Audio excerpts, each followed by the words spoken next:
Good morning, everybody. How are you doing? Welcome to another Heathrow stream. Nice to see you all. I got my coffee. Feeling like I need it this morning, I'm not going to lie. Which also means I need to be on my best behaviour to try and remember how to start this 777, because it's been a minute, but, it should hopefully be worth it. So the plan for today is we're going up to Keflavik in Iceland. About a 3-hour run up to there, which will be nice. We're leaving from Heathrow from the cargo stands, which there aren't many at Heathrow, which is kind of surprising. But then I think, from reading into it, a lot of cargo that comes out of Heathrow is actually what they call belly cargo, so it kind of just goes on all the passenger flights, which makes sense. So this little bit here that you can see kind of running up here, from what I can gather, that is the extent of it. I mean, you've got Terminal 4 in the background there, but that really is about it. Anyway, good morning, everybody. Thank you all for being here. We've got Pope, Ryan, Westy, Grumpy, Flashy, Content, Deckers, Joanna, and Philip. And in Twitch, we've got Hayden, and we've got Cab, and we've got Pete. Good morning. Good morning to you all. Right, there's no really putting it off, is there? I've got to figure out how to start this plane. Oh boy. I'm running my spad.next profiles for my wing control throttles, and obviously we're using the yoke and the rudder pedals as normal, but all this other gear will be, you know, useless today, so that's just, it is what it is. We'll see how we go with that. It might be I can do a spad excuse me, it might be we can do a SPAD profile for the AGP profile. I did see, actually, when I booted SPAD earlier, that for the first time ever, this Wingflex FCU Cube was in there. So you never know. Things might be about to get interesting on that front, so I'll have a little look at that. I look forward to that very much. Right, let's get in the plane, come on. Ah, look at all the brown leather. Beautiful. Beautiful. What are my frames doing? 60. Not bad. Not bad. Have I got my views? Yes, I have. Hell yeah. Chase plane. Thank you very much indeed. Right, what do I need to do? God, what have I... Battery? And emergency lights armed. And we'll do external power.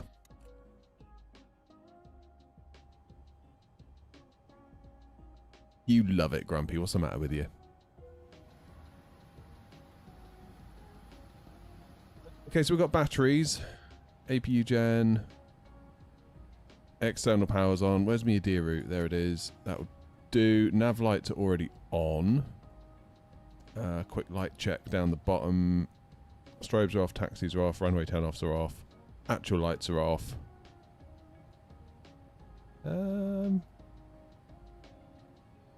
Sort of feel like that might be it for the minute. Just for the minute. Let's go down to the EFB.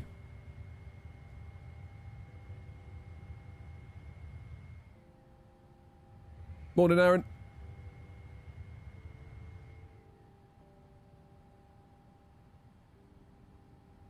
Yeah, what I heard... So Pete's saying something really interesting at the moment. Apparently there's a Flight Sim Expo in Bristol. I only heard about it last night on TikTok from Welsh Dad. And that's the first I've heard of it. But hell yeah, I'm going to that. All day long I'm going to that. Sounds amazing. Yeah, go for it, Pete.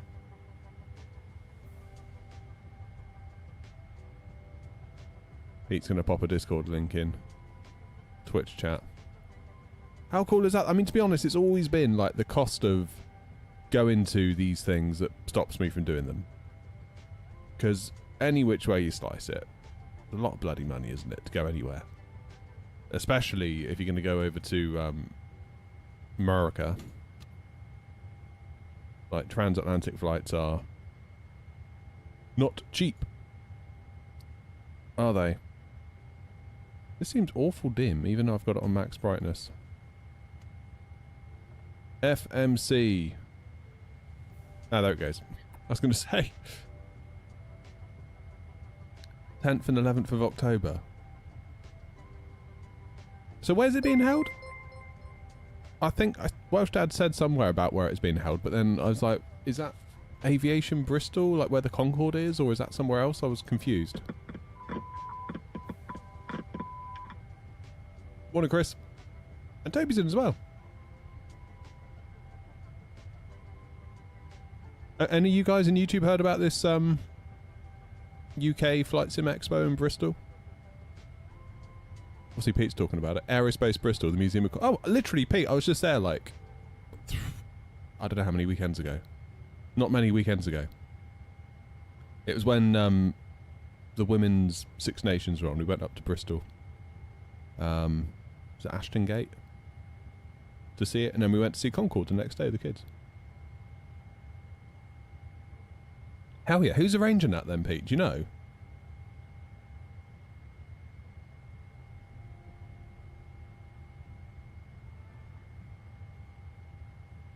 That is so cool.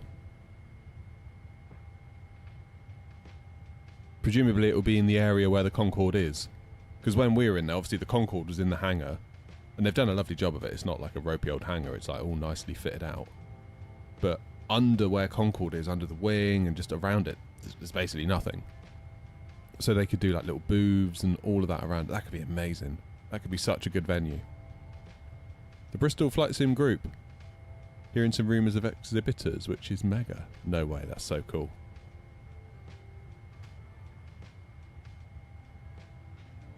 There you go. It's settled. That's just down the road from Cribs as well, isn't it? I could potentially stay in that Premier Inn on Cribs Causeway where I stayed last time, which was very nice. And cheap. Anyway, we're getting ahead of ourselves. Excuse me. Here we go then. Let's go to the route page.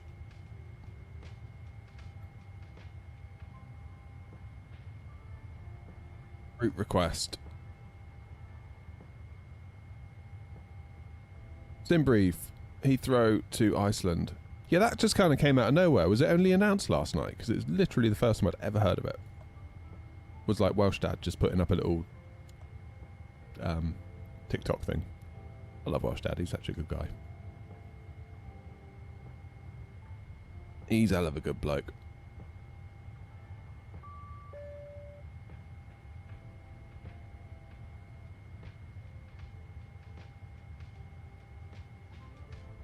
Nice one, Pete. Cheers. Pete's jumped over to YouTube, aka Foxfly Studio.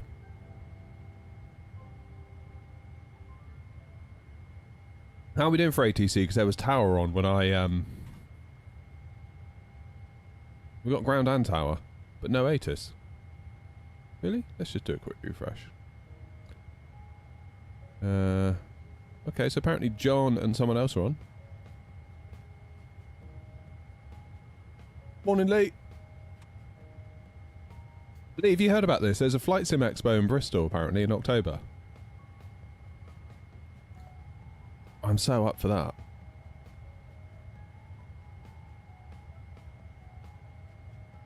I'm well up for that. Especially in Bristol.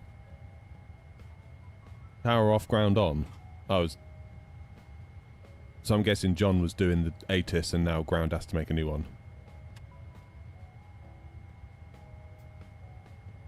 There you go, like Linus just said, highly likelihood they're swapping ATIS ownership. That's right, we'll sit tight for a minute. There's no mad rush, is there? There's no mad rush. Everyone relax. We're just setting up a 777 because we haven't done it in ages. So we need all the extra time we can get. Good, there's my flight number, DHK232. Perf in it.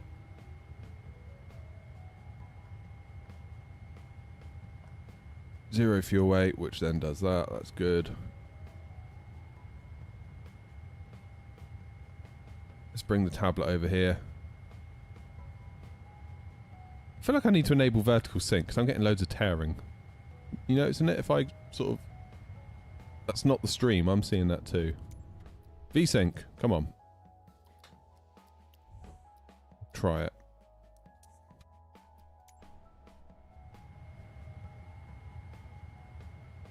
It's a bit better, isn't it?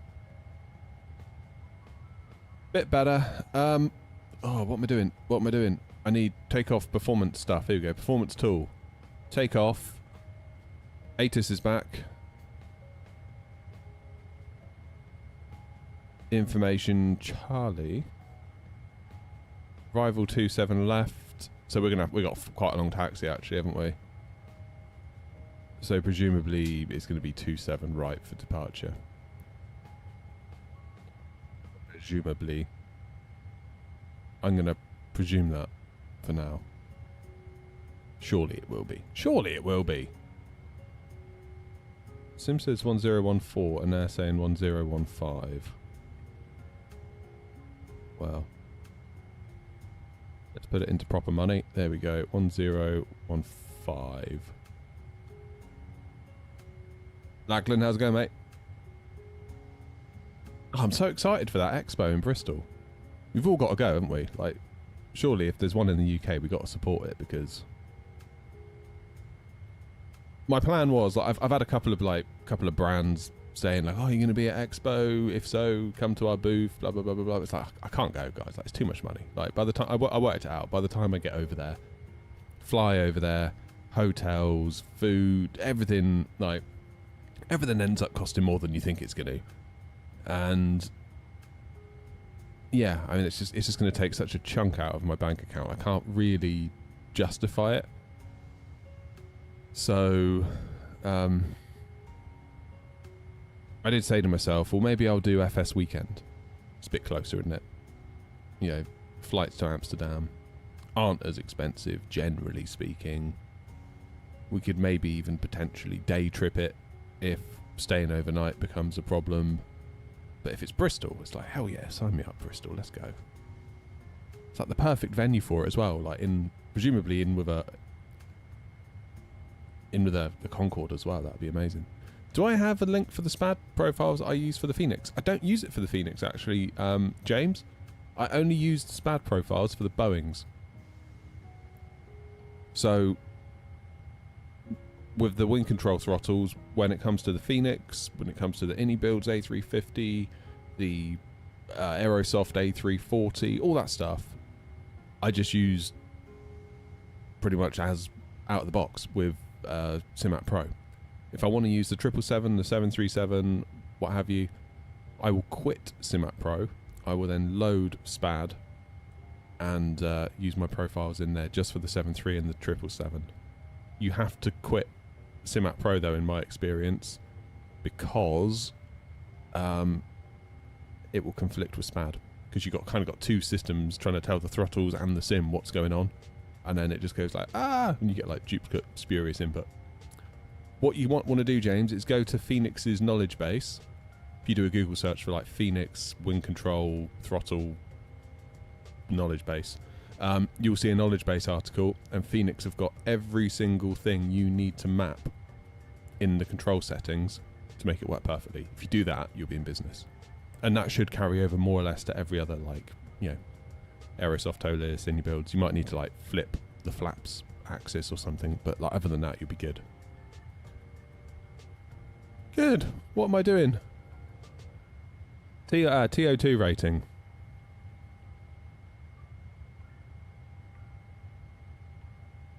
Yeah, without that Phoenix knowledge base article, I'd have been screwed. I really would have been screwed. TO2 rating. In fact, before we get too carried away, let's do 27 right. On the umlaut, 1 foxtrot. Might get in touch with ground, actually, thinking about it. Ground, where are you? 121705. 121. 705. Right, I need to say World Express 232, not Airnaut 232. So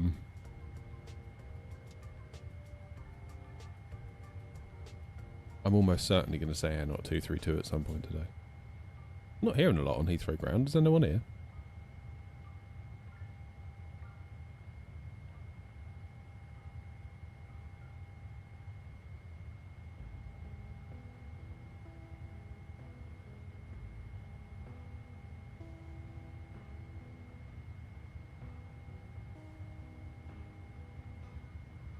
Starting to get the feeling that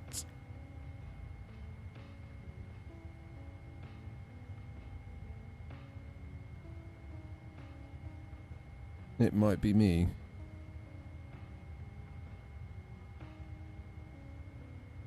Charlie, wasn't it? Information Charlie. Oh no, Echo. 27 right departure. Yeah. Ground Delta 59 Heavy, ready for taxi. Delta 59 Heavy, taxi via Foxtrot, right Bravo, hold short Titan.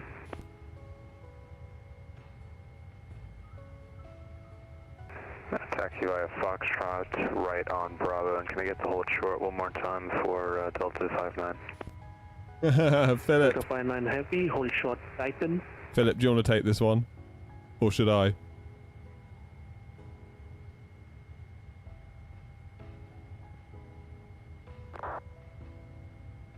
Ground, very good morning. World Express 232, stand 609. Information Delta on board, aircraft type 777 freighter with IFR to Keflavik. World Express 232, Heathrow ground, good morning, clear to Keflavik. Omelette 1 Foxtrot departure, squawk 4221, QNH 1014. Clear to Keflavik on the Umlat 1 Foxtrot departure, squawk 4221, QNH 1014, World Express 232. World Express 232, feedback correct. Bravo, ground, 232 Alpha, radio check. Philip made it for me. 232 Alpha, Heathrow ground, good morning, readability 5. 55, thank you. Ground Air 35 Papa, stand 243, Quincy CTLC, ready push and start. 35 Papa, Heathrow ground, good morning, and 243, push and start, approach, face north, UNH 1014. Right, my select temp was 49. Face north, Air 35 Papa. To the 9614, nothing further, Unicorn 122, assimilate, bye-bye. Go on then, Source, let's hear it. 128, speaker 9614, bye-bye. What am I doing for flaps? 5. 141, 143, 147. 2 knots off on the V1, which is weird. Trim of 4.25. Right, I'm going to start my APU, I think.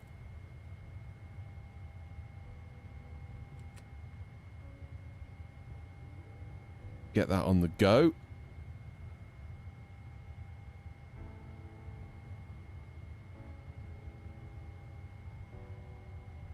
Grumpy, where are you?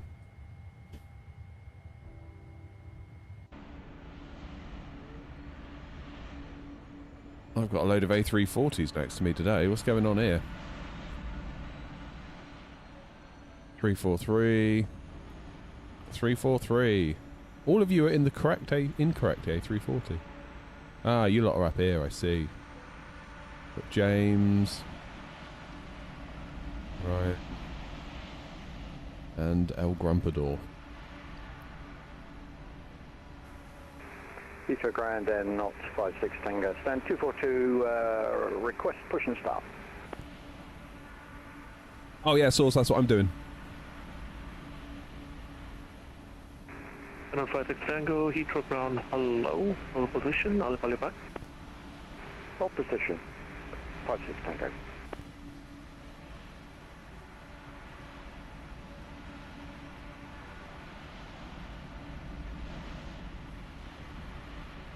I've got a very sad announcement. Heathrow ground, not 232 Alpha. My wife put my fancy Rajado coffee mug in the dishwasher and it washed off all the print. Sorry, last station calling Fagan. Not 232 Alpha, stand 244, ready for push and start, clearance by CTBLC. He loves it, Philip. 232 Alpha, Roger, hold position, I'll call you back. Hold position, 232 Alpha. 35 Papa, Heathrow ground. Go ahead. 35 Papa, just confirm you are pushing back. Hey, just waiting for, we're trying to get TSX to work. If you need, you can send the other two around me first. Roger, 35 Papa, cancel pushback clearance, I'll call you back. Stand up for that clearance. You'll come back around 35 Papa. And 232 Alpha, stand 244. 232 Alpha, that's not going to be confusing at all, is it? Pushing start through, face north, stand 232 Alpha. Good, that's good. Tango, stand 242, pushing start approach, face Good. north. FMC com, wind, from stand load. 242 for 56 Tango, thank you. What we need to know is when am I upgrading my coffee game with a new espresso machine? I've just bought one. Well, say just. 6 months ago. Really pleased with it though. Ground, very good morning, and 23 Alpha with information Delta on board, aircraft type A340 freighter, current QNH 1014, cargo stand 608, requesting IFR2 ready to start. And 123 Alpha, Heathrow ground, good morning, clear to Keflavik, Omelette 1 Foxtrot departure, squawk 7604.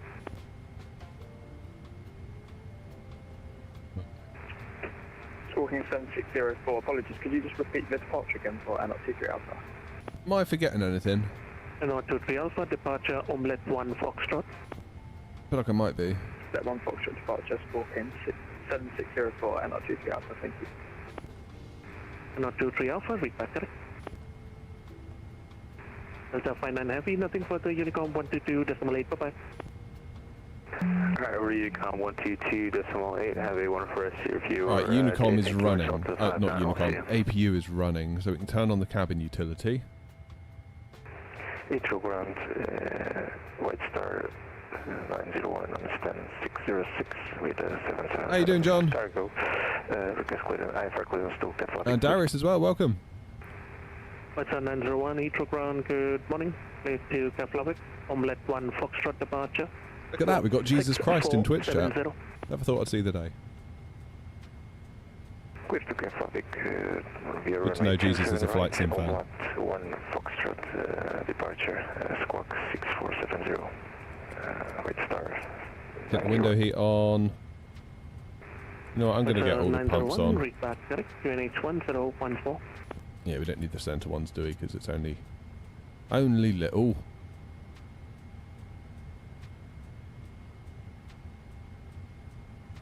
Happy days. I do believe we're nearly ready to go. Get that beacon light on. Let's see if GSX will... Oh, here we go. Let's see if GSX will prepare for a push and a start. We'll do DHL, actually. Next job is to get a GSX air knot livery so that all the little people on the ground are like little air knotters running around. Hello, Captain. We are ready for pushback.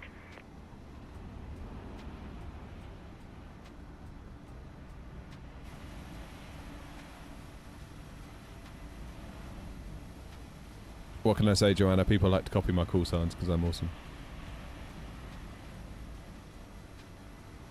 Not my fault. Departure checks completed. Bypass pin inserted.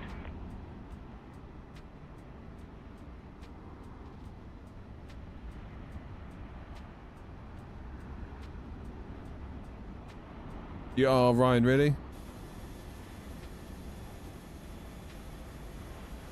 Ryan's been GSX'd.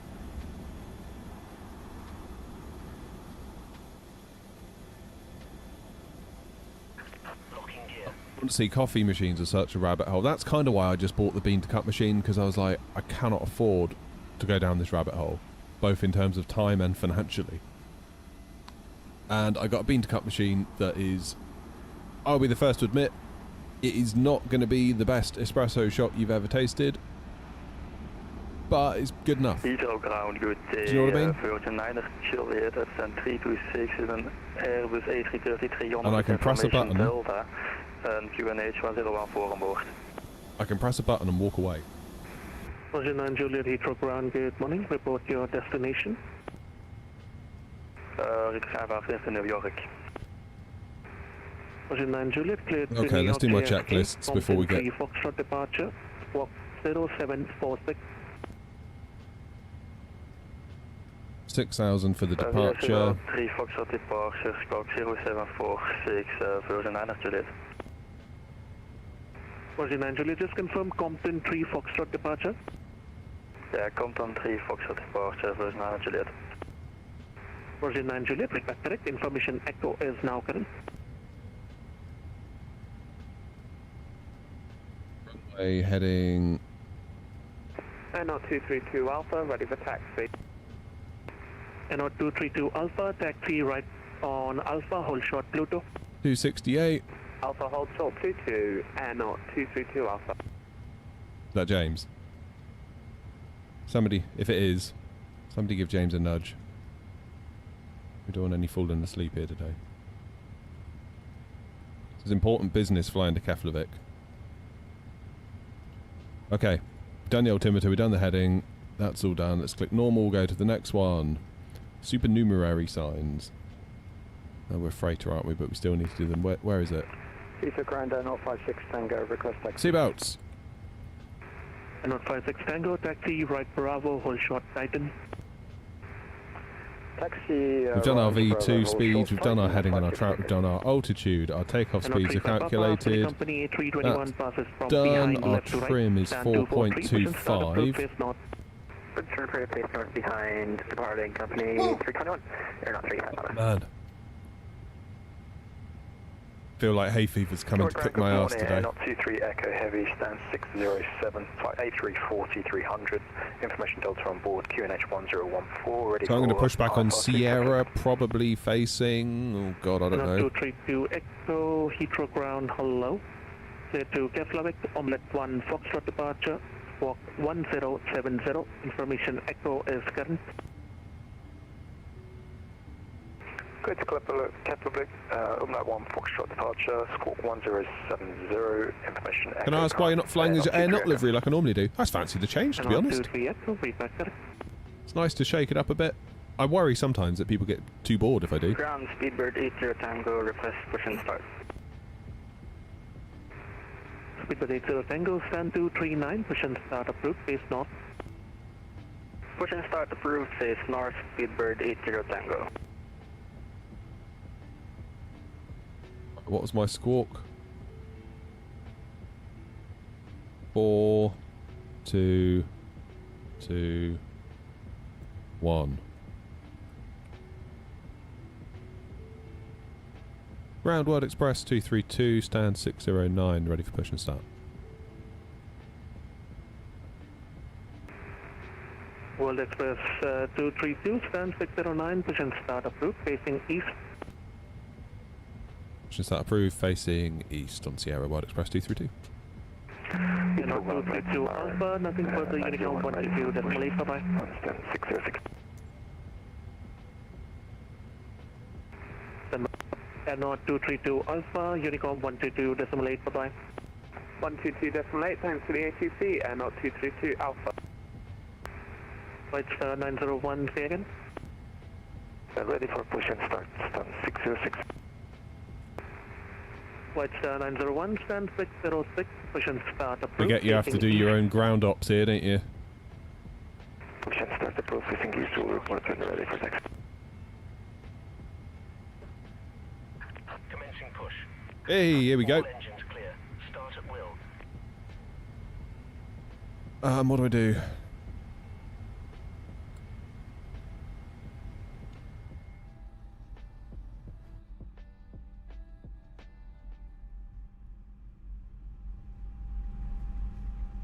Come on in, Boris.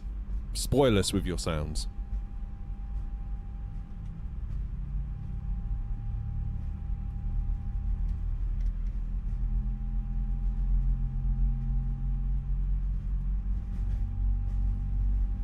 I've got to keep you all guessing, chappers.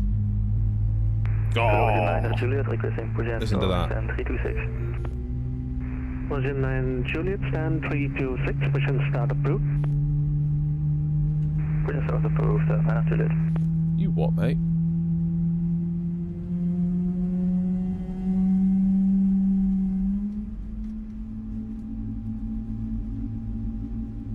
Okay, that's fine.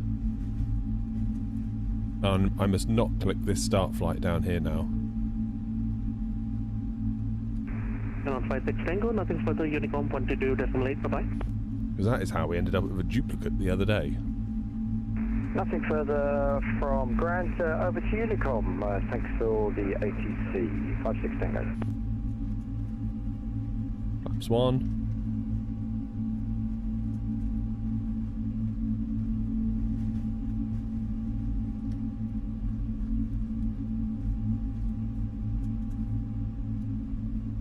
Start engine number 2.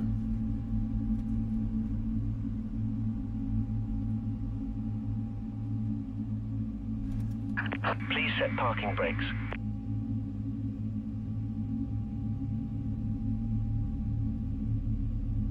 Here he goes.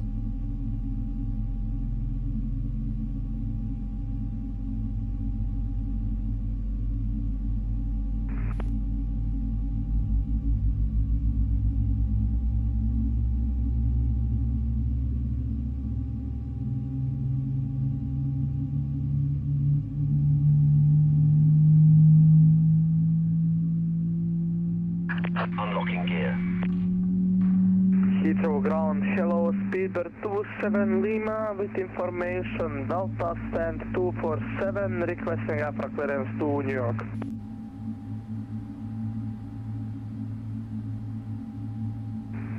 Spirit 27 Lima, Heathrow ground, good morning. Report your aircraft type and stand number.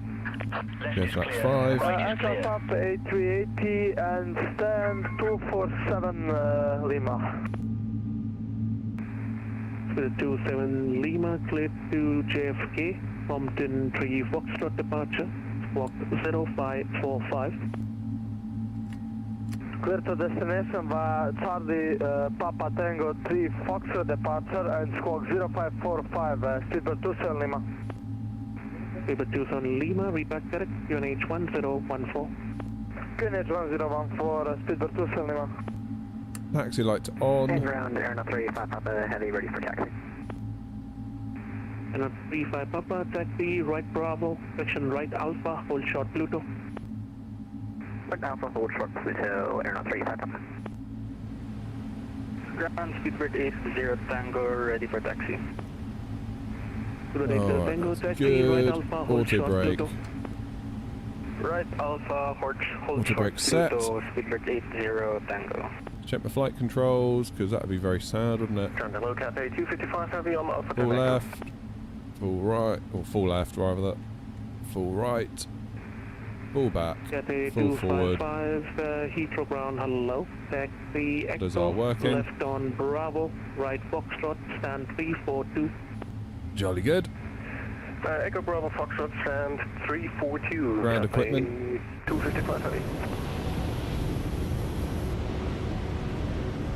It's clear.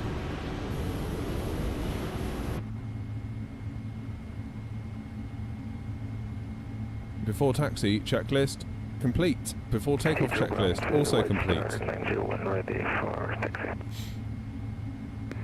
What's 901, taxi Sierra, hold Sierra Bravo 3, hold short runway 27 left. Taxi Sierra, hold short Sierra Bravo 3 on... Get the flight directors on. We can arm LNAV, arm VNAV, and auto throttles, I believe, are already armed by default. Aeronaut 35 Papa, nothing further, Unicom 122.8, bye-bye. Unicom now 122.8, Aeronaut 35 Papa. Bye.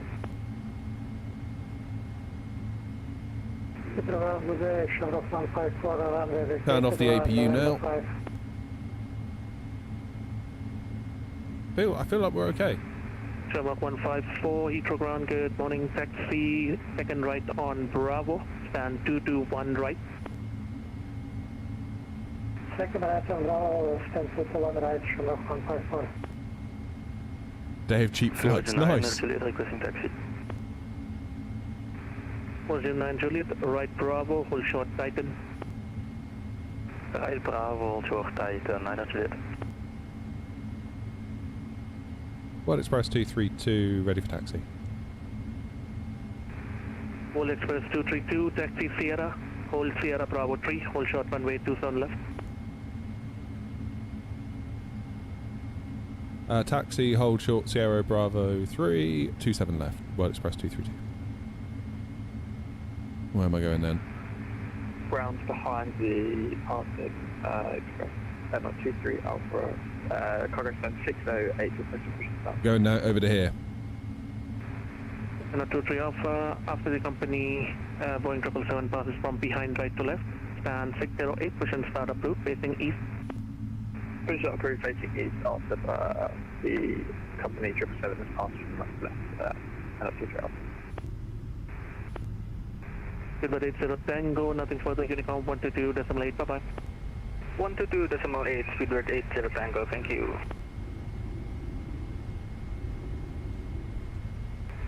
Watch 901, switch to Unicom for crossing. Once you vacate the runway, report back on frequency. Switch to Unicom to cross the runway, back to the frequency and exit.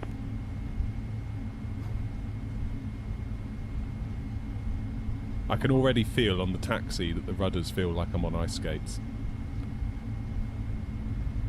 It's so weird how some devs manage to nail it and others just can't. Like the tiniest movement. Like that is such a tiny movement with my feet and I'm here like sliding around. Very weird. Do we have a rudder cam? I don't think we have a rudder cam set up for this.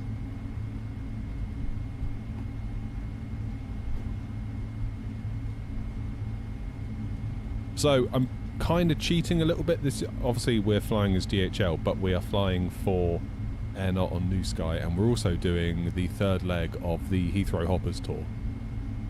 So the way you do that is you book the flight normally through New Sky, you generate the flight plan with New Sky into SimBrief, and then you change the call sign once you get in there. You edit the flight plan.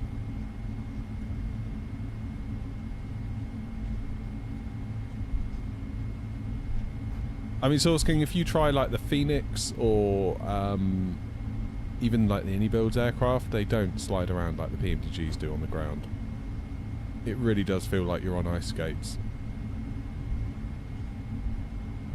You have to give it such fine rudder controls. Switch to Unicom 122.8, bye-bye. Okay, we're basically following that one in front. Origin 9 Juliet, over to Unicom 122.8, bye-bye. 122.8, bye-bye, 9 Juliet.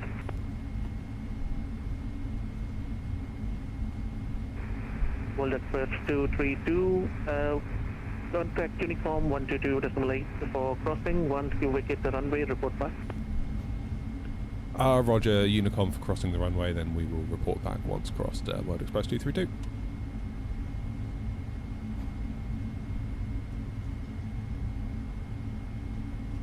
Where am I? I'm at Heathrow. 221, white start 901, across runway 27 left. What's 901, taxi right on Bravo, hold short Titan. Right on Bravo and hold short Titan for white start 91.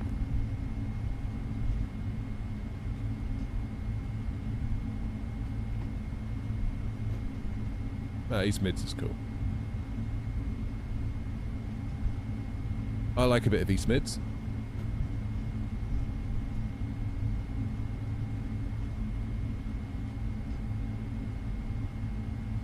Alright, this is us next left.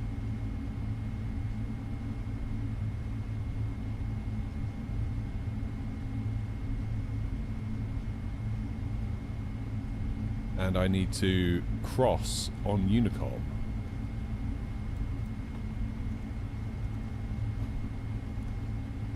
Heathrow traffic, Speedbird 80 Tango, taking off, runway 27 right, umlaut 1 Foxtrot, departure Heathrow.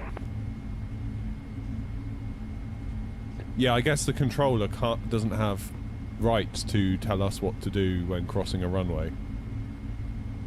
Out of the controller's jurisdiction.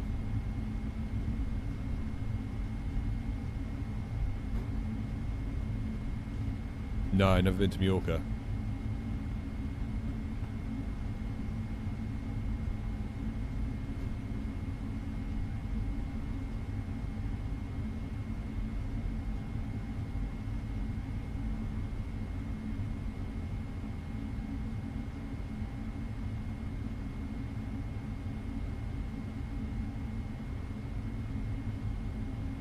Heathrow traffic, World Express 232 via Sierra Bravo 3, crossing 27 left.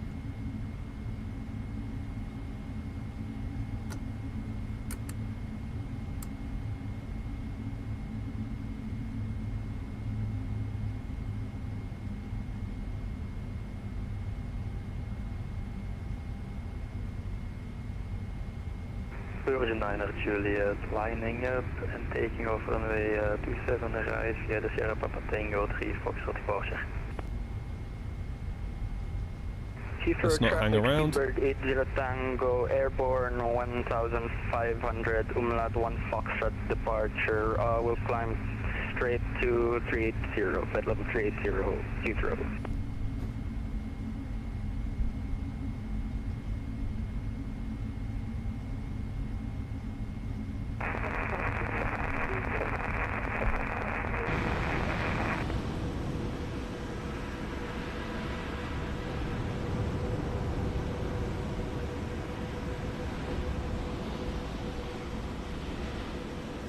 Heathrow traffic, World Express 232, clear of 27 left. Right, let's get in touch with ground again. Ground, World Express 232, now clear of 27 left. World Express 232, right Bravo, hold short Titan. Right, Bravo, hold short Titan, World Express 232. And 23 Alpha, Unicom 122.8 for crossing. Once you vacate the runway, report back. Over to Unicom crossing the runway there, back to you afterwards, and 23 Alpha.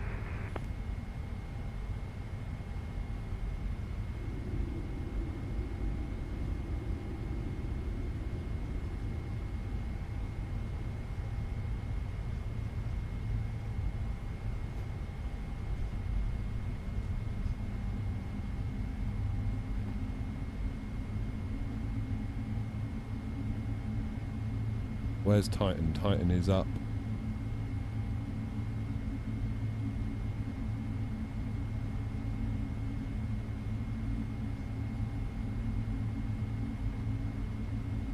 Where is Titan?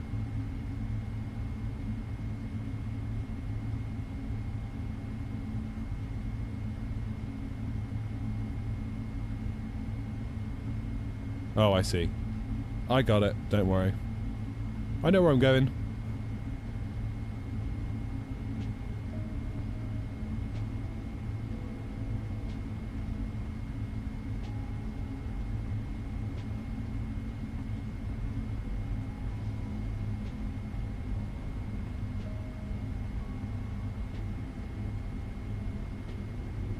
Right. First left to continue on Bravo. I feel like I'm getting there with the Heathrow taxiways. I mean, it's not very complex, is it, compared to, say, Gatwick or Manchester, but it is kind of still complicated in its own way. Particularly 27 right, it can get a little bit squirmy up there. And also, you've got these weird waypoints around the place, or like Titan, that are named, rather than just like hold short Bravo, hold short Alpha, hold short, it's like hold short Pluto, Titan, Satan, all these other weird ones, you know?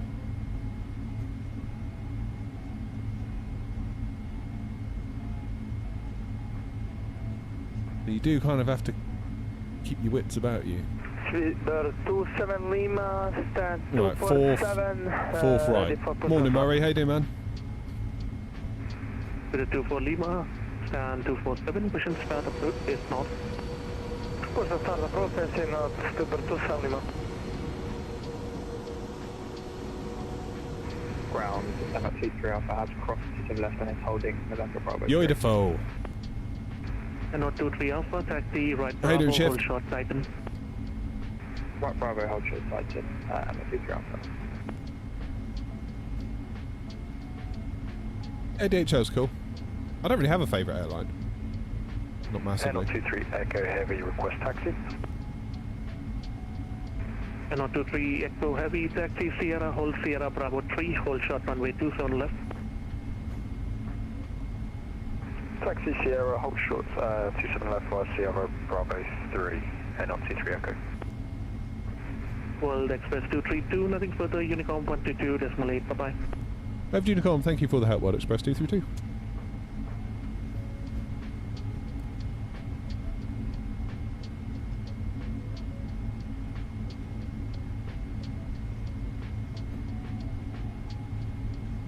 Heathrow traffic, World Express 232 taxiing to holding point Alpha 2 via Bravo, Alpha, Alpha 2 and Alpha 3.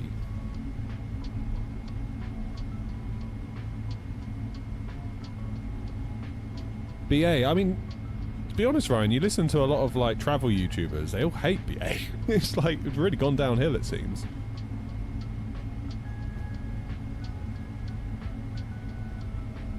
Which is bizarre, isn't it? I must admit, I've only flown with them a couple of times, but both times it's been alright.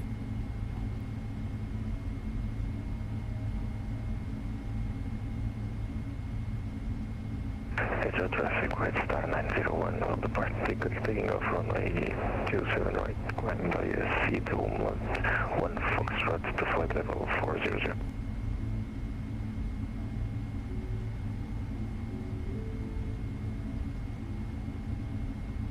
Got a home day a day ago and already packing a bag to get on another plane. Brutal.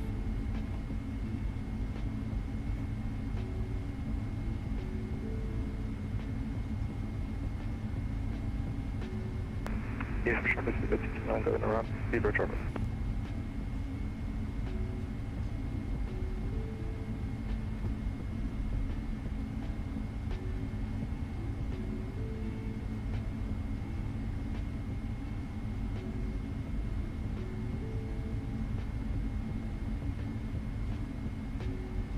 You got to remember this plane is much bigger, isn't it? And I still suck at making the turns, but I'm going to keep trying.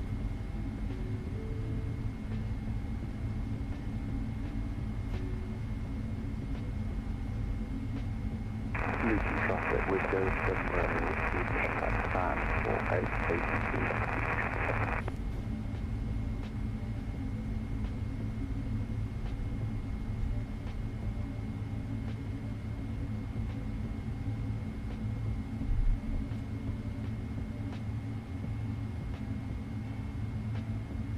Okay.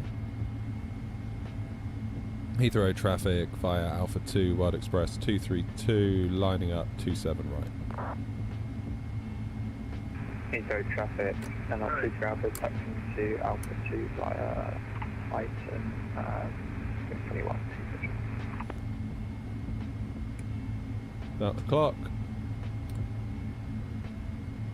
Go with traffic easy, 14 Quebec Romeo, 10 miles final, 6 left.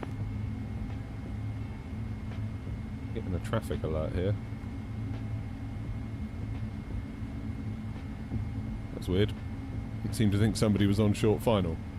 But, alas, they are not. It says there's a plane right in front of me. No, that's me.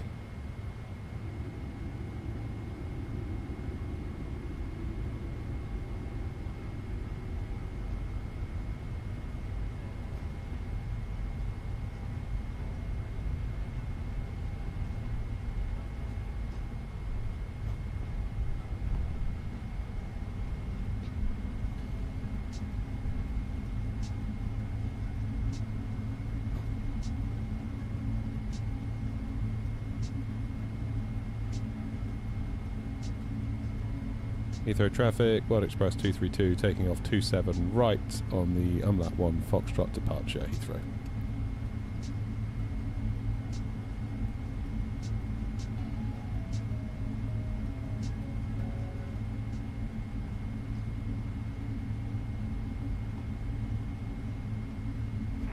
Heathrow traffic from Alpha 2 behind departing company 777 and not 23 Alpha, lining up runway 27 right. Get forward, yeah, pressure. 3 minutes for separation.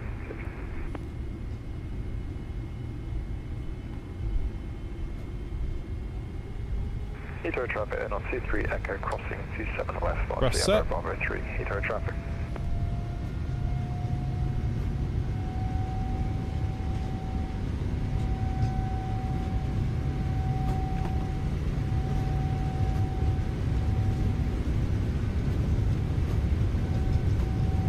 V1, rotate.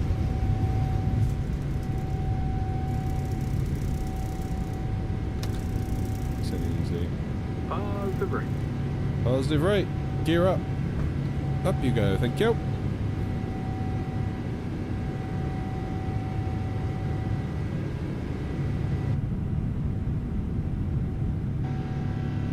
Heathrow traffic, speedbird 196 Echo, misapproach during range first procedure.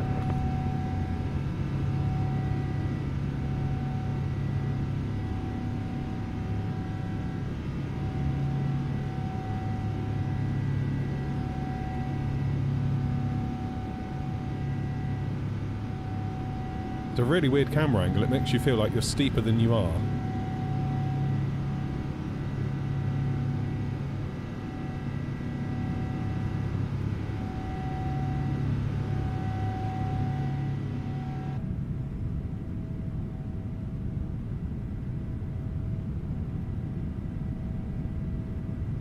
Laps away.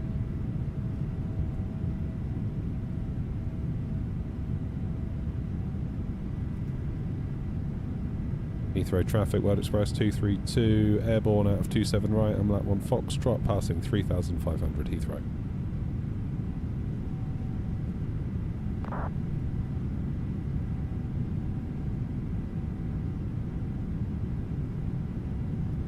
Not too bad, 20 past 10, we're up in the air.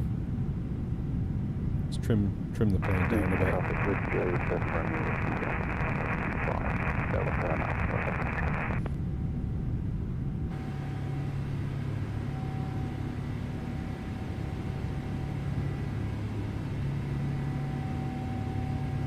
This thing is a rocket ship.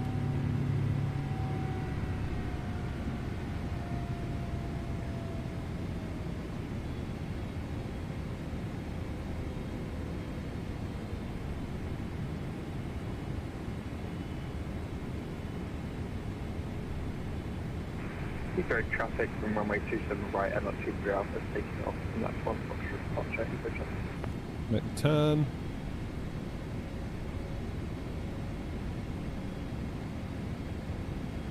Oh, I have missed flying this thing. I really have. Heathrow traffic, Seabird 22 Alpha, 5 runway 27.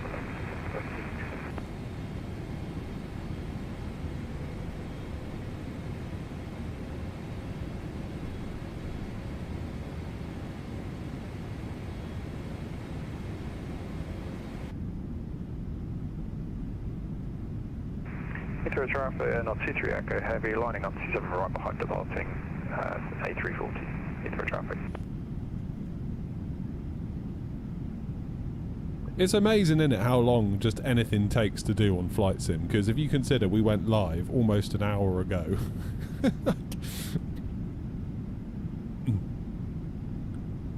And we've just left.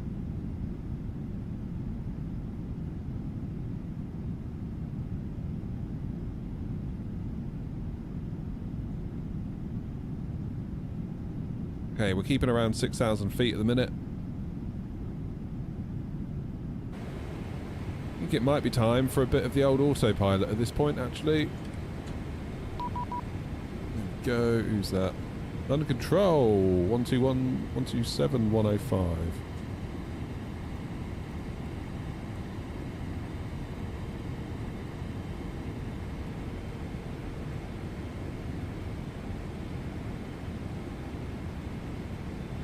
Heathrow traffic. Under control, good morning, World Express 232, 6,000 feet, I'm lap 1 Foxtrot. World Express 232 London, good morning, climb now, flight level 300, 300. Flight level 300, World Express 232.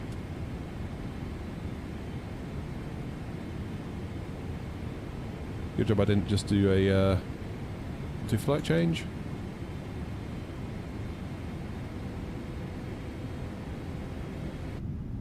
We're off.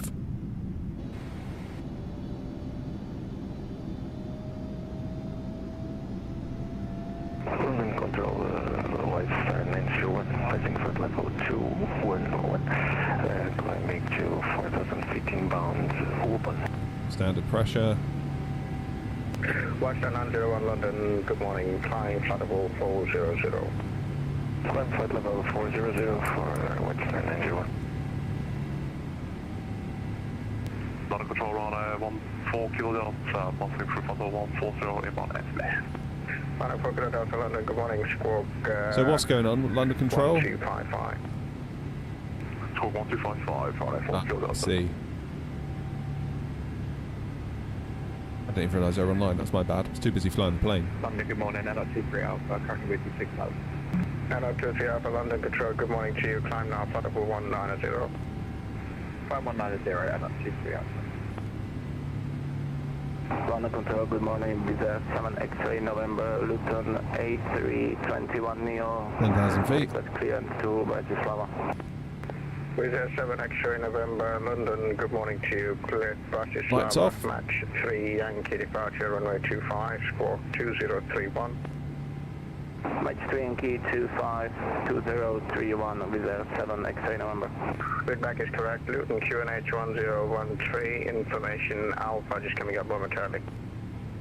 Okay, let's go VNAV speed. Bravo Fokker Delta, thank you. Route direct now to Larga, and you can climb flight level 370. I do like the 777. I like lots of planes in the sim. I think if I had to rank my planes most liked to most not liked, it would probably be at the top we'd have the Phoenix. Like, no questions there. Like, Phoenix is probably one of the greatest add-ons in the sim. World Express 232, report your request level. Stand by, World Express 232.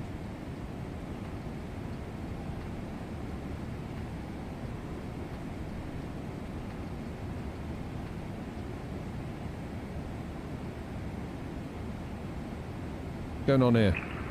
London Control, good morning. Chanex VNAV. 3852, currently at flight level 110, direct Coco. Chanex 385 to London, good morning to you. The squawk 0367 and descend flight level 80. Squawk 0367 and descend flight level 80, Chanex 3852. London Control, very good morning disease to the 7 Papa Foxtrot, maximum 160. Easy 207 Papa London, good morning to you. Route direct now to Brookman's Park, Bravo Papa Kilo, and you can climb flight level 360. 360, take entry contact to 207. Brookman's Park, Bravo Papa Kilo direct. Roger, Bravo, Papa Can't get a word in. 227. London Control, World Express 232, we are requesting 380. World Express 232, thank you. Climb flight level 380. 380, World Express 232, thanks.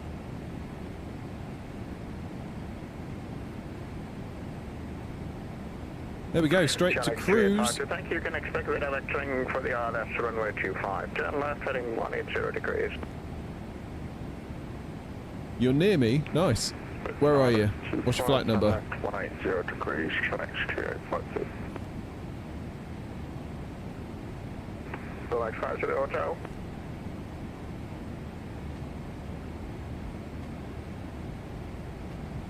You Ryanair 4 Kilo Delta, nice.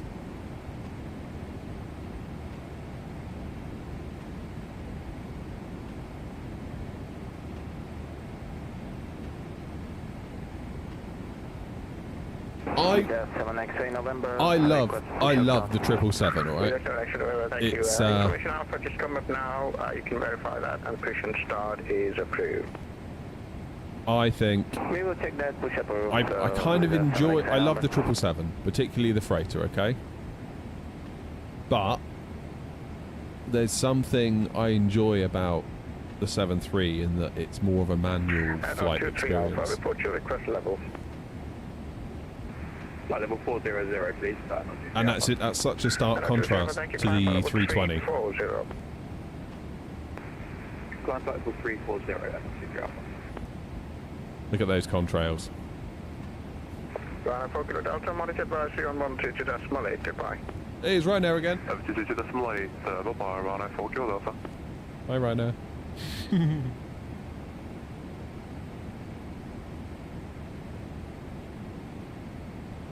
Yeah, I don't think anyone's ever going to convince me that the 737 isn't fun to fly. It is really good fun to fly. Good morning, the squawk 6017, and you can maintain altitude 5,000 feet. Like, in a lot of ways, the triple feels almost like a big A320, given how fly-by-wired it is.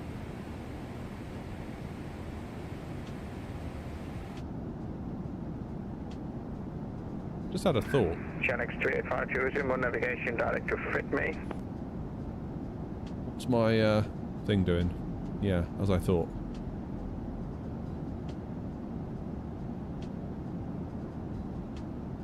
Shanix 2852 on navigation direct to fit me. Direct fit me. Channels 3852. That is correct. Shanix 2852 descend to altitude 5,000 feet, delivering QNH 1013. Descent to 5,000 feet. I am very much looking forward to the 7-4. Focusing supplementary 40 specimen. 85, sorry, excuse me, 2075, but no problem, you can descend flight level 3, sorry, not descend, sorry, stop the climb, flight level 340. Very much looking forward to that. 7-4-400. With 7 Romeo Whiskey, thanks for that. Not really interested in the other ones, which I know sounds a bit harsh, but it's kind of true. Shanix 385 to descend to altitude 3,000 feet at fit me, clear ILS runway 25. Descent to 3,000 feet, cleared ILS runway 25. Channel 3852. Just sorting out my wing views, don't mind me. Flight star 901, monitor advisory on 132.8, goodbye.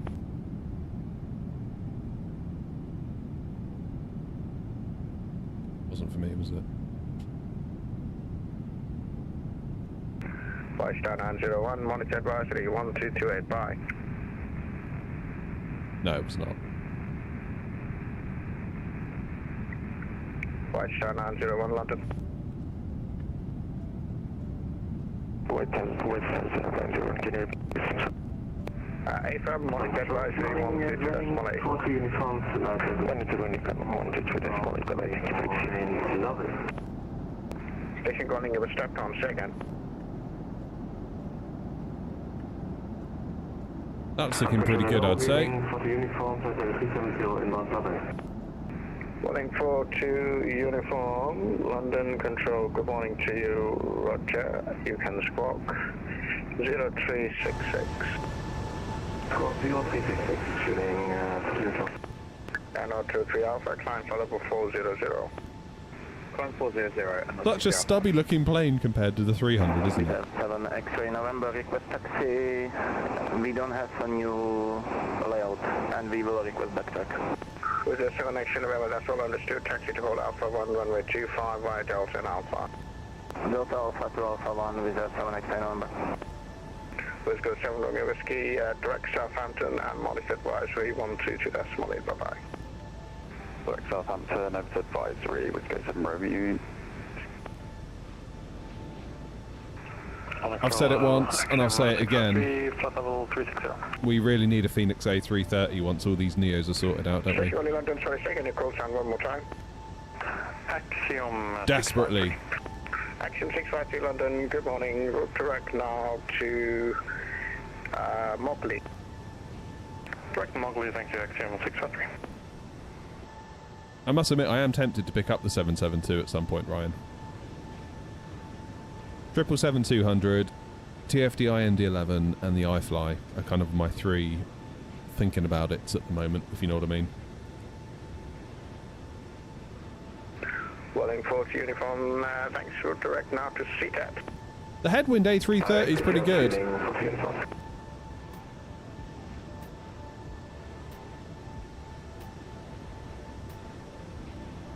Considering it's free, it's pretty damn good, yeah?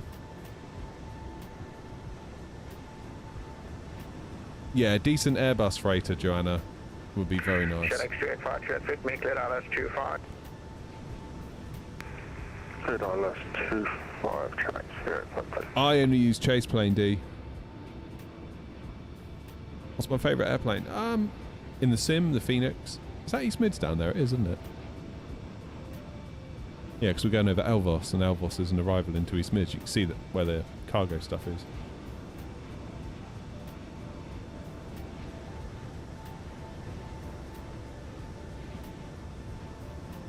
Maybe a Phoenix make it grumpy.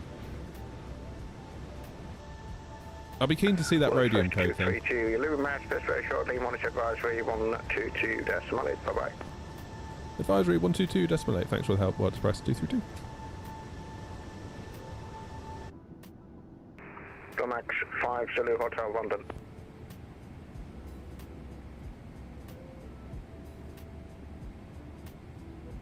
There is a 321 freighter, isn't there not? I thought there was. Maybe I'm wrong. Could be wrong.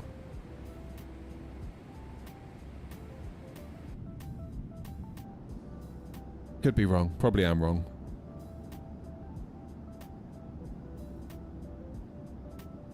This was to Keflavik. It is, yeah. It is, it is, it is. Now, is there any more ATC in front of me? Unless Scotland Control comes on. Who's... There's James. That will be Grumpy. Grumpy, you're flying a proper aeroplane today. That's 321. Love to see it. There's Ryan. They're all up by the lakes. And I am... just level with East Mids, basically.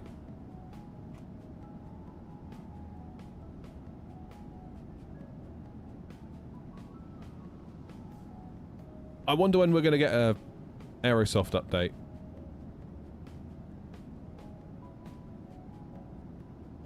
Maybe we'll see some stuff at FS Expo. Why do you have an Airbus yoke stick even though it's Boeing? I have both. I've got a yoke here and a stick here. One for Boeing, one for Airbus. Hard disagree, Ryan. Hard disagree. Graphically, it might be. Not convinced by systems and flight model.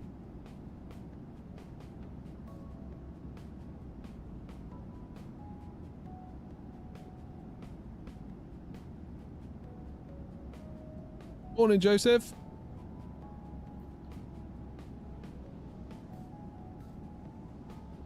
At least I'll see the whole second leg. Joseph's already getting in there, predicting a second leg.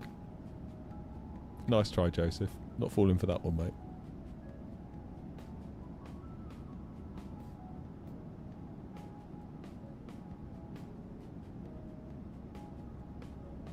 Yeah, the EFB is not the greatest.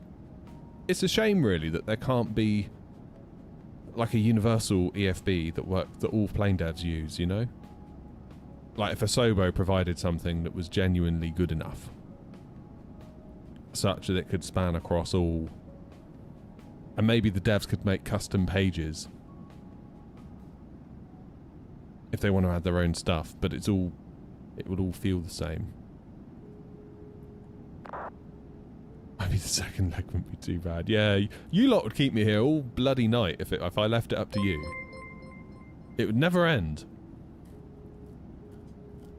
Steal the one from Phoenix. I mean, that's from ProSim, I think, isn't it? When I was up at Gatwick, they were using ProSim, and I noticed that it's basically the same thing. In fact, Hanny said you might feel familiar with this. So I was like, oh, yeah.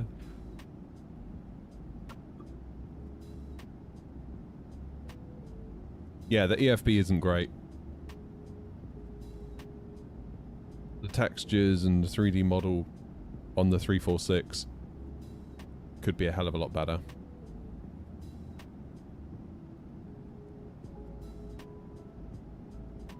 Oh, yeah, alright, Pope. Yeah, no worries.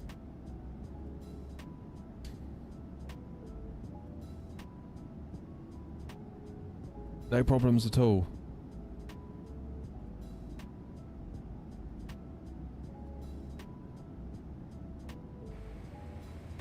Oh, man. If the landing rate isn't under 200 feet, I've got to do another leg.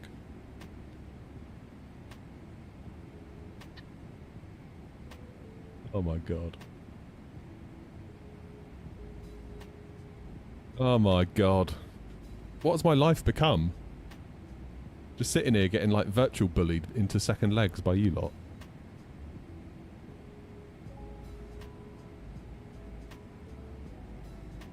It's so funny talking to my wife about the channel last night. She just doesn't get it at all. She just like can't believe. She cannot believe that you lot watch this. Basically, I think that's what she was politely trying to say. And the fact I was saying like, oh, like they all want second legs like constantly. Like they'd keep me there all day if I let it. It could just never stop. It would never ever stop. if I was like, yep, another leg, everyone would be like, cool, another leg. Like, I don't think anyone would at any point be like, no, you should stop now. We've had enough.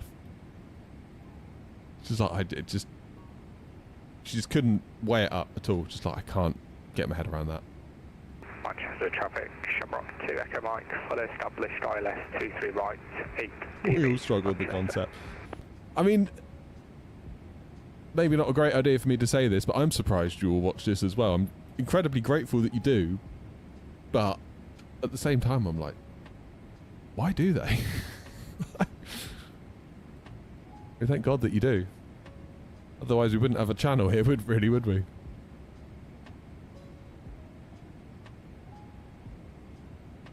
I hate the fact that everyone hates Boeing because they crash all the time.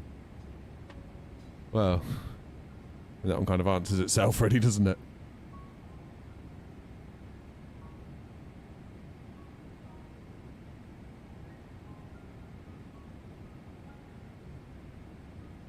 It's obviously my... Yeah, that's probably what it is, Murray.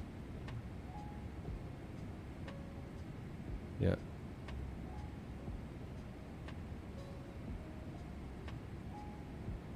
Oh, man.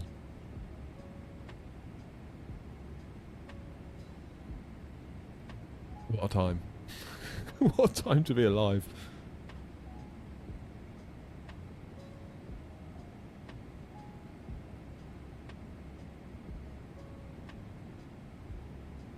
And the thing is, my wife was like, so when you do another leg, what is it, like, what do they do?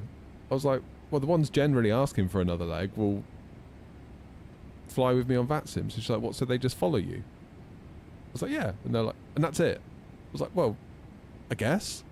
She was like, that's really weird. I just didn't get it at all.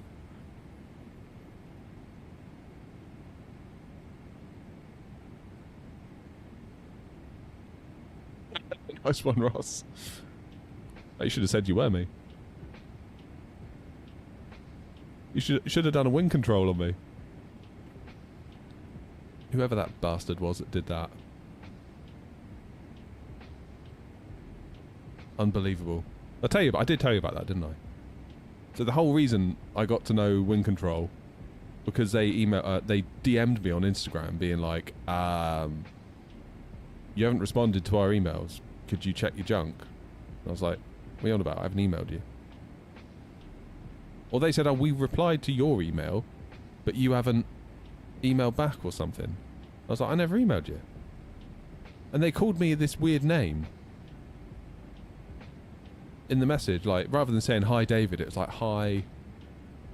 I forget it. I don't know what name it was.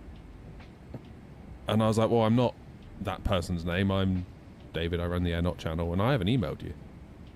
Maybe this message was meant for someone else. That's kind of what I thought. I thought, innocent mistake. They've got confused. Keep in mind, by that point, I'd already bought the throttles. They're already here, and I was mid-edit on my review. And then the wing control person on the account was like, maybe we should take this to Discord. So we did, like, DM'd. And he goes, someone's been emailing us saying that they're you. Basically trying to get free stuff. Like, what the hell? And I was like, well, there's nothing I can really do about that. Like, what can I do about that? Like, nothing. That's...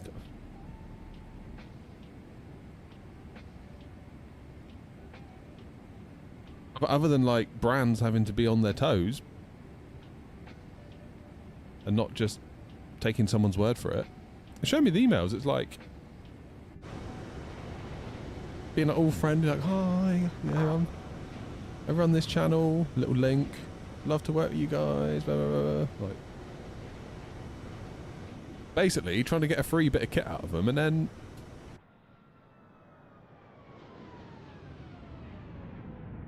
not delivering a video, having promised one. It's crazy.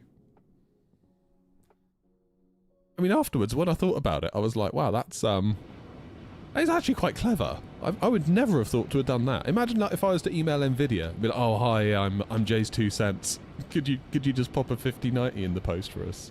Here's my address. That happens to not be in California where Jay is.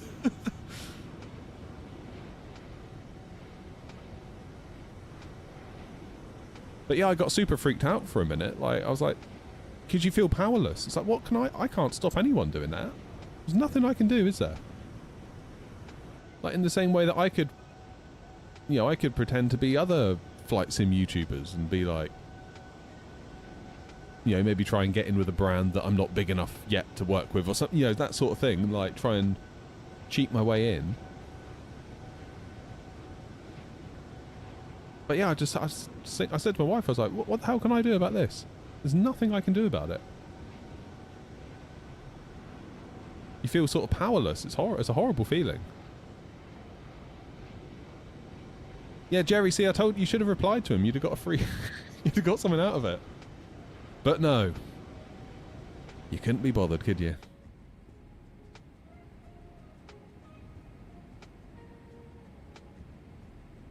Absolute madness.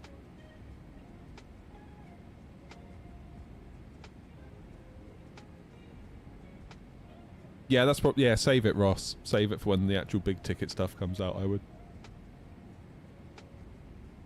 In a weird kind of way, this fellow, whoever he was, kind of did me a favour in a weird way, because, like, once the wind control people figured out that I was actually me, and they did say, can you email us from your email address that you've got published on your YouTube channel so that we know you are you, and they gave me, like, a proper wind control email address to email. And, did all that, and it was like, cool. Do you want to do some stuff together? And it was like, honestly, I'd love that. That'd be really cool. So, keen to see what you guys are up to.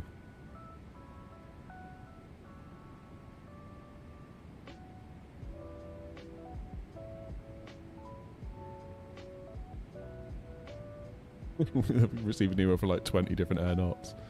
Yeah, well, I think they've been alerted to the situation now. So I spoke to other people, other brands, because obviously I sort of, when I first heard about it, I sort of freaked out a little bit, and I was like, shit, I need to, like, email all the people that I deal with and be like, be on guard.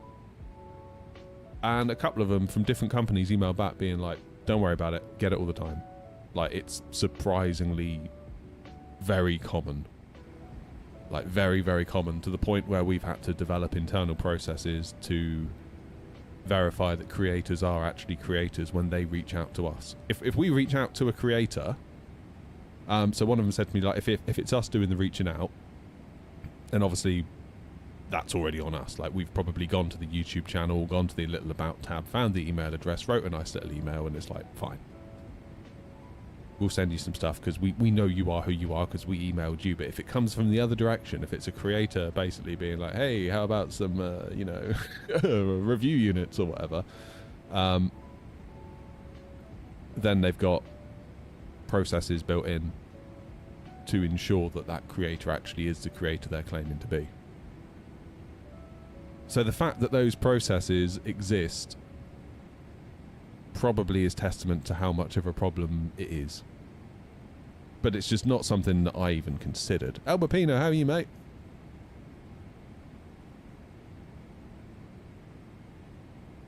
Absolutely wild. You'd feel really icky asking for review samples. Yeah, me too. Me too. Not something I've ever done, to be honest.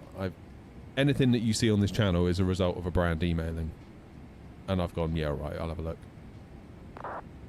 I mean, I'll only really accept something if I think that you guys would be interested in learning about it. Like, I don't really want this channel to turn into, like, QVC, if you know what I mean. Or, like, some constantly flogging you something. That's not what I want it to be. At all. You right, Dino? And Renz, welcome in, mate. But yeah, if a brand reaches out, says, hey, do you want to check out this thing? And I think actually the guys might A, be interested in buying that, and B, would maybe like an unbiased review on it. Sure.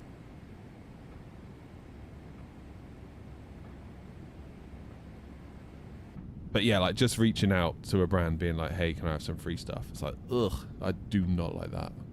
Do not like that at all. It just feels so entitled, you know, and don't you know who I am? Oh, I don't like that at all. Don't like that at all.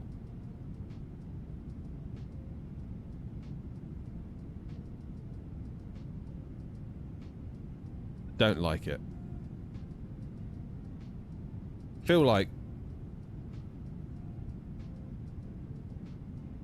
the shock when HMRC comes for the tax. Yeah, all the like the copycat air knots up in my tax bill. It's wild though, isn't it? It's wild that that's a thing. Even more wild that a lot of the brands that I spoke to are ready for it. Like, they expect it. That's even weirder in a lot of ways. Do we have any Scotland control? Oh, we do! They can't have been online very long.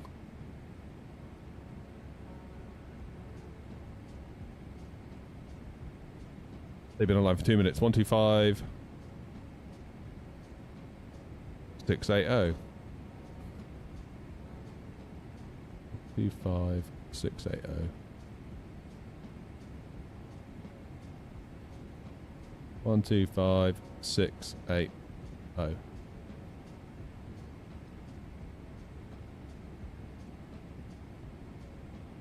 Scottish Control, Speedbird 80 Tango, flight level 380. Speedbird 80 Tango. Speak for yourself, Philip. Roger. I'm a professional over here. Not 232 Alpha with you. Not 232 Alpha, Scottish. Good morning, Roger. Scottish, good morning. Wild Express 232, overhead house libs, flight level 380.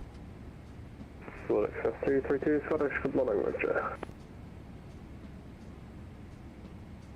I think you're projecting, Philip. I think that's what it is. It's alright, don't worry. We all do it. Me? That's for me. I'm a superstar down at the cracker factory. 3541, I hope at least some of you got that reference.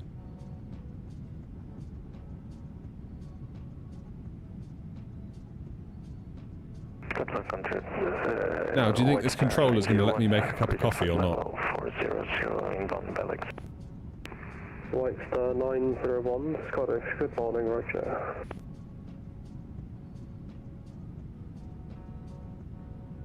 Oh, there's a fair old train of us today. 1, 2, 3, 4, Control, very good morning. 5, 6, 7, 8. 400 over Adelaide. Not 23 Alpha, Scottish, good morning, Roger. Dallas Fort Worth. Damn, they've got a minute or two to go. In the 346, love to see it. Content, honestly, I keep wanting to say not 232 so bad. So bad. Oh, God.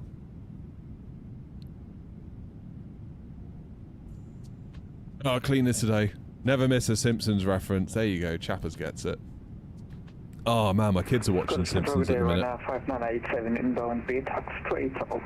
So when we went to Bristol to see the Six Nations rugby, we were in the hotel room and Simpsons was on Channel 4 in the morning.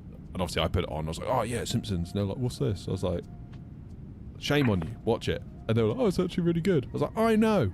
So right, 5987 Scottish, hello. I don't they've started watching it on Disney Plus, like all of it. I don't cover T-side, you come on to Unicom, good morning.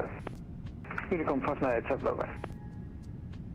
I came down the other day to the good morning, not 23 World of Chocolate, or the Land of Chocolate scene. Brilliant. Not 23 Scottish, good morning, Roger. You forget how funny it is. And also seeing it again now as an adult, you pick up on bits that you missed when you first saw it as a kid. Got Wordle in 6. Rob, shame on you. Been mucking around in Forza too much.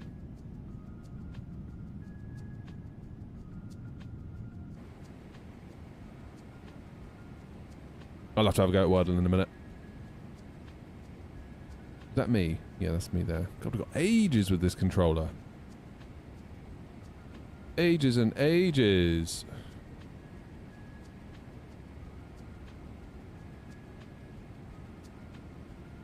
I reckon this controller's going to let me make a cup of coffee. I think he will.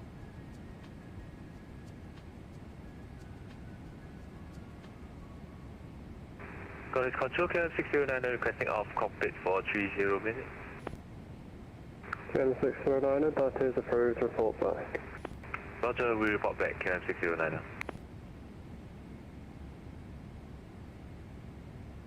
Scottish Control, Wad Express 232, requesting 5 minutes out for coffee making purposes. To Christian Wad Express 232 for that purpose only, that is approved. Roger, thanks, Wad Express 232. See you in a minute.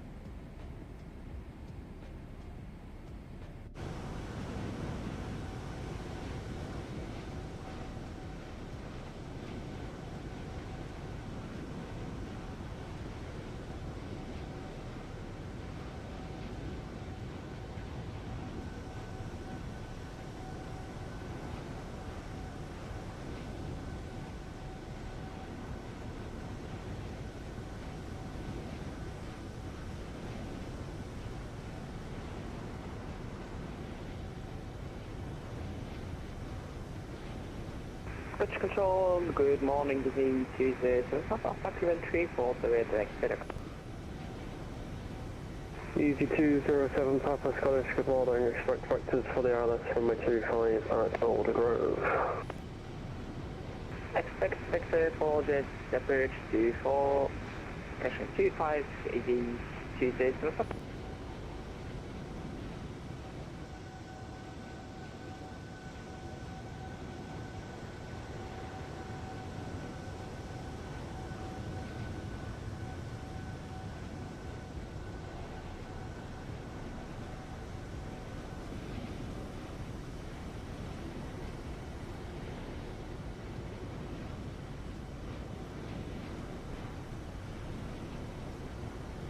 Easy 207 Papa, route direct IPSET, when ready, descend flight level 200.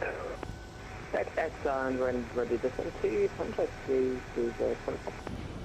And just to confirm, it is direct IPSET. from direct IPSET, easy Tuesday, 25.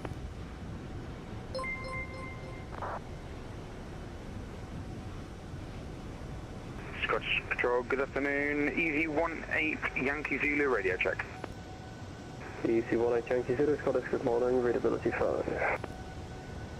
Scottish Patrol, thank you very much. Easy 18 Yankee Zulu, we are currently at Aberdeen, stand 3, with information out from Ford QNH 1004, requesting IFR clearance to Gatwick as filed, aircraft type A320.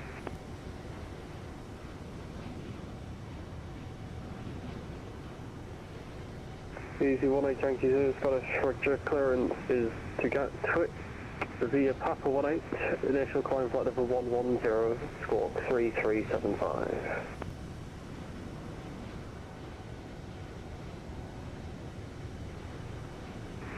Just repeat the initial climb, but via Papa 18, squawk 3375, easy 18 Yankee Zulu. Initial climb flight level 110. Initial climb 110, easy 18 Yankee Zulu.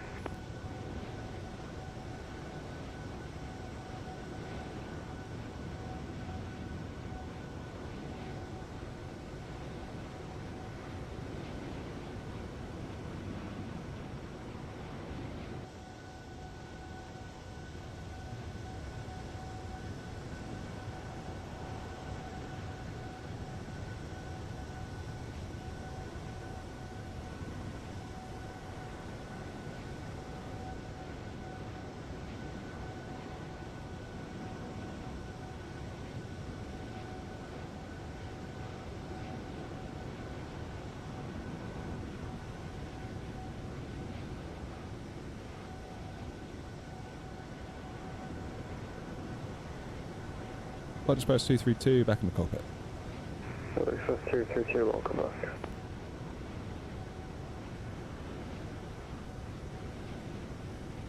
Right, sounds like I need to try Wordle. Does it not?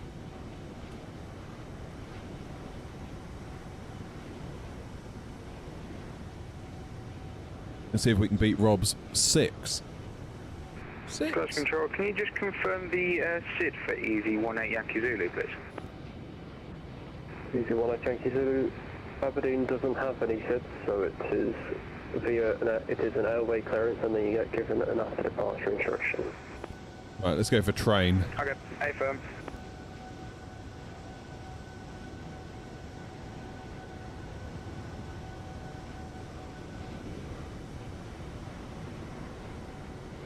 Okay, so there's an A in the middle.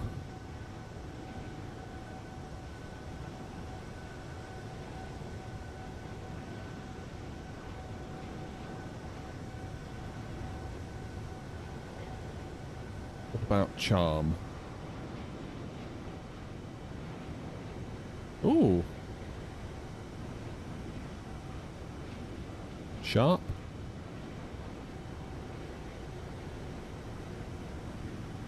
Ah.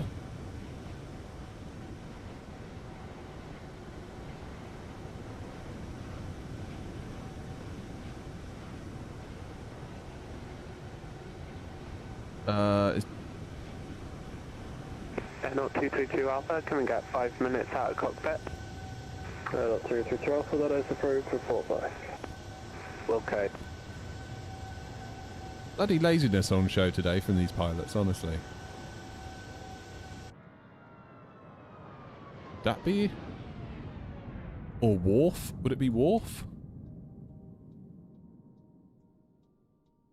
All day long. Easy 207 Papa, descend, flight level 150. Grumpy. 150. That's not the point, Grumpy.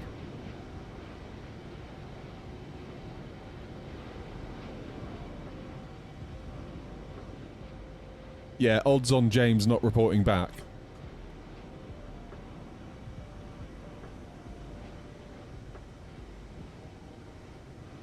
Oh, Scottish control is a huge bit of airspace, isn't it? It really is.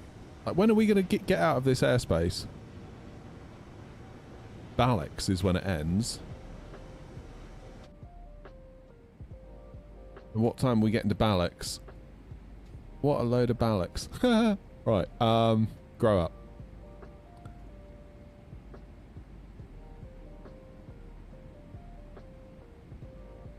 What's happened to my legs?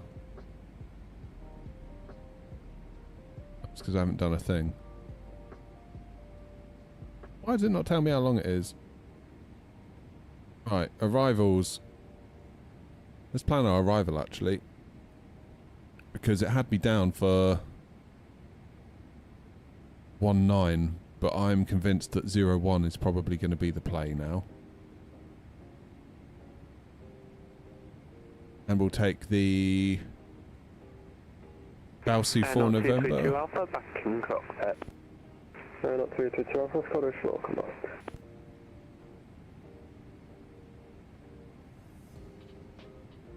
So do Balso 4 ILS Zulu 01, Balsu 4 November, and we go via Dexon.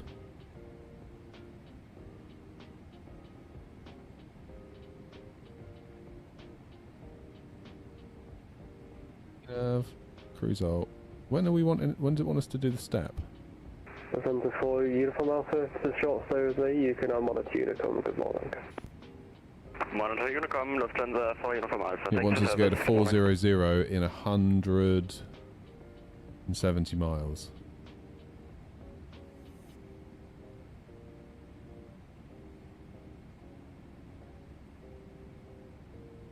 Have to go next page. Aha.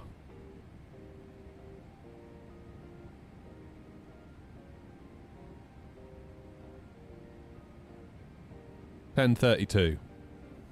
Yeah, so we've got another half an hour with this controller. That's pretty cool, though. So when's my step? Will it appear on the map? Yeah, step climb in 160 miles, just before Ballix. So we will probably have to ask this controller to step climb. Are you playing another game while playing this game? No, not at the moment. Gatwick Tower and London South are on if you wanted to fly there. It's no good now, I'm flying up to Iceland. I can't turn around now.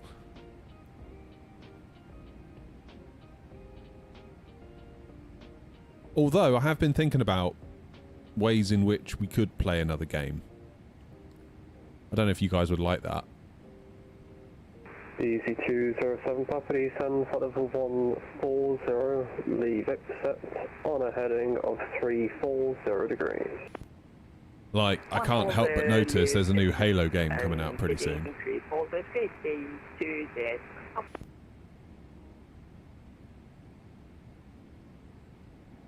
Will I be jumping on the GTA bandwagon? I'll certainly play it. Whether I'll stream it, I don't know. Because the PS5's in the house and it's kind of like... That's how the family watch TV and stuff through the PS5, so me taking it out here might not go down too well. I guess I could get an Xbox out here, maybe. Then we could do a bit of Forza, we could do a bit of Halo, then we could do some GTA as well. Mind you, PS5 we could do all of that as well, in time.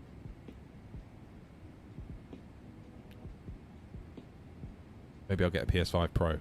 That's what I do, I'll get a PS5 Pro for out here. I'll start a GoFundMe. There you go. It's Quaver o'clock, by the way.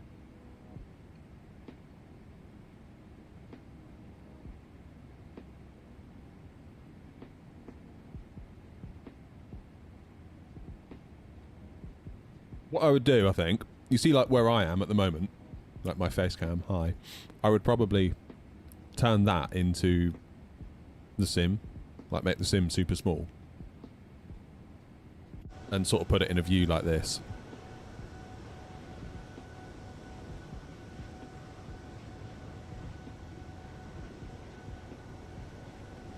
Easy 207 Papa turn left heading 2. Oh, the crossword game. Instructions sorry, I misunderstood. To leave the waypoint Ipset heading yeah, it's just Wordle in a browser.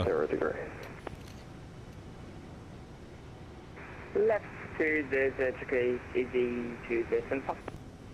Easy 207 Papa negative, turn left heading of 295. Order 295 270. Heyo, David.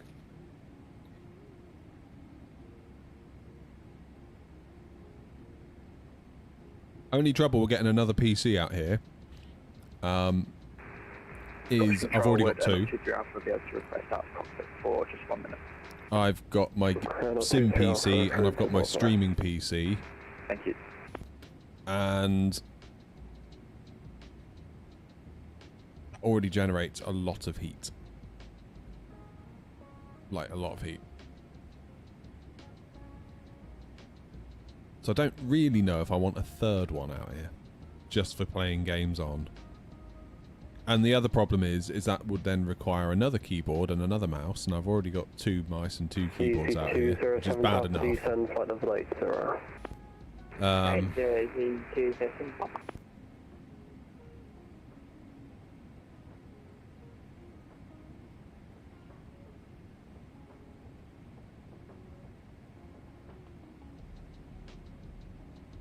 Do you see what I mean?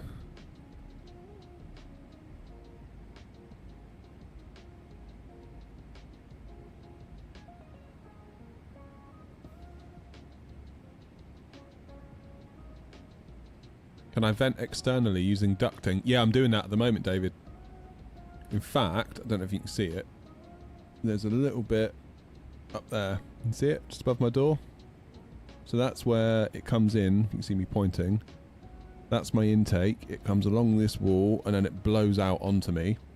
And then behind me, over here, can't quite see this bit, I've got ducting, I've got out vents that are positioned to catch the hot air out of my GPU and my back of my fan case. Crossing contact London Control 127.105, good morning. And that blows it out into, well, out into the next door shed. Because this shed is like one shed split into 2. I have one half rubbish in the other half, which I don't care about if it gets hot.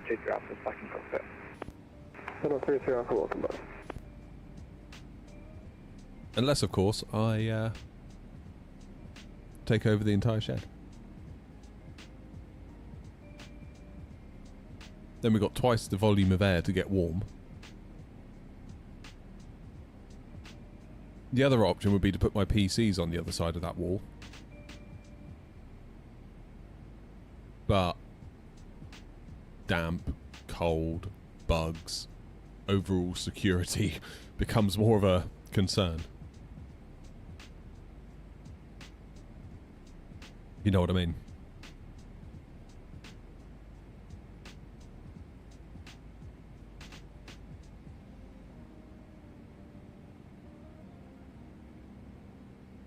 Hold the line.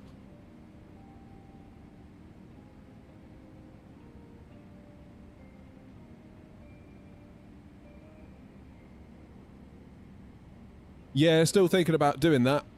Trouble is I'd need to find a home for all the bicycles. Like the kids have got bikes. Me and my wife have got a bike. So that's 4 bikes. They need to go somewhere. There's probably about 15 pots of paint. There's also... what else is there? A couple of old bodyboards. Helmets for the bikes. Puncture repair kits. Bike pumps. All that. Basically all the crap that goes in the shed. Old bits of wood. Because they might come in handy. Can't throw that out. Of course you can throw that out.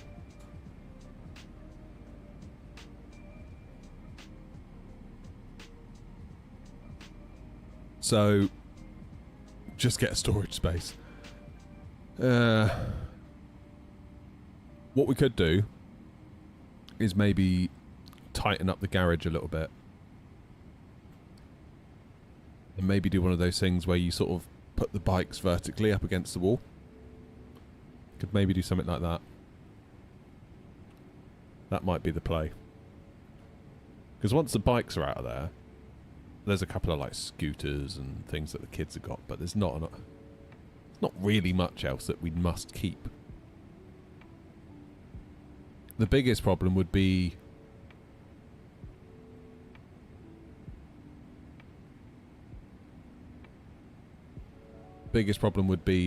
insulating it.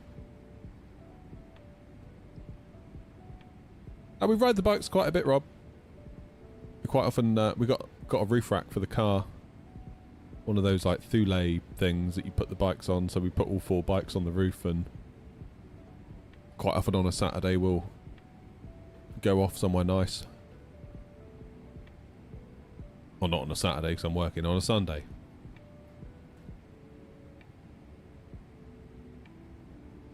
The paint, you're probably right in that most of it's gone off.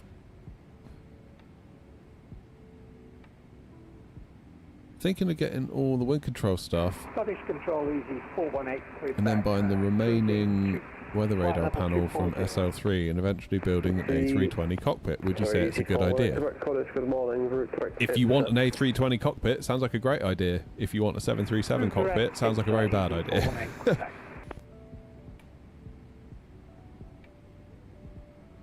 That might be a little summer project, that.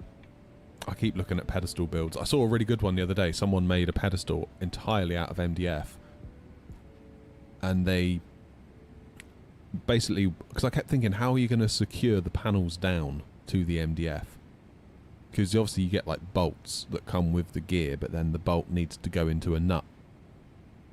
And if you just put a bolt into MDF, it's obviously not going to catch. And what this guy did, he was basically really... with a hand drill, but being very careful, boring holes at exactly the right place. For like, imagine you've got all the little holes that go along the MCDU and, you know, the RMP, that sort of stuff. So he's boring holes, and then he would sort of screw in these like screw-in nuts, and then you can screw into the MDF. Descend to altitude 4,000 feet, the old which kind of made me be like, oh, yes, I could do that. 4,000 feet,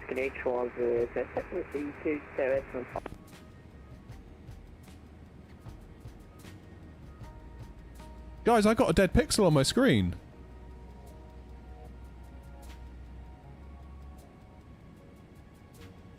No, I haven't, actually. What the hell is that, then? Can you see it? Is it on the stream? Yeah, it's on the stream, look. This little bit here. See it? If I put my cursor over it, that's a little dot in the sim. I thought it was a dead pixel on my telly. Raw plug for the plasterboard. Control easy 18 I suppose that might work. Ready for push and start. Easy 18 Yankee Zulu, push start, stand 3, push Avro, how's it going? Push and start approved, easy 18 Yankee Zulu. Easy 207 Papa, turn right, heading up 310 degrees. Right, 310. What if I go to outside view? Yeah, it's still there. Easy 418 Quebec, when ready, descend flight level 200. When ready, That's descend bonkers. flight level 200, easy 418 Quebec.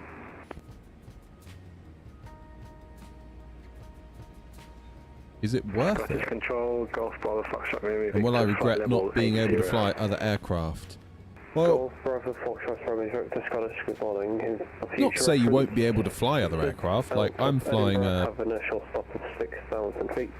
Climb now, flight level 240. I'm flying a 777 right now using my apologies. Wind Control hardware. I've got a SPAD.next profile for the 777, which makes my throttles work nicely, including the flaps levers, including the speed brakes, including the engine start switches. AGP I'm still working on. MCDU you can forget it, but that's okay. 3560, Lufthansa Port 8. So it's not like you can't fly other aircraft, it's just the experience won't be as fancy as your Airbus. Like when I jump into my Phoenix, all of this comes to life and it's so cool. 207 Papa, descend altitude 2,500 It's amazing. feet.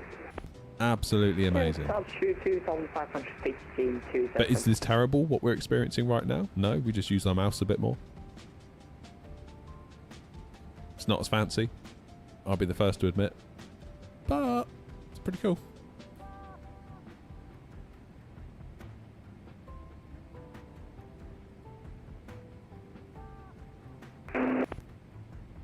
So yeah, if A320 is your main aircraft, I would say it makes sense to build an A320 cockpit more so than it makes sense to build an A350.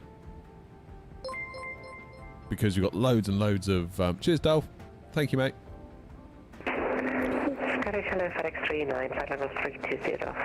Like, you've got loads of hardware from Wind Control and others for the A320 family, so hardware is really well supported. The plane with the Phoenix and the fly-by-wire, like really good solid options for the planes. Then when we get A330s and we got A340s, very similar obviously they're bigger, but there's no real reason why it shouldn't be able to use all that stuff as well, providing the plane devs allow it. Gate Alpha 4, Mike 9, Alpha 6, Papa Oscar. So yeah, good times. Get on 0 Quebec, runway 16, Aberdeen ready. Get 310 Quebec, Scottish Roger, I have your clearance at Hotway to copy.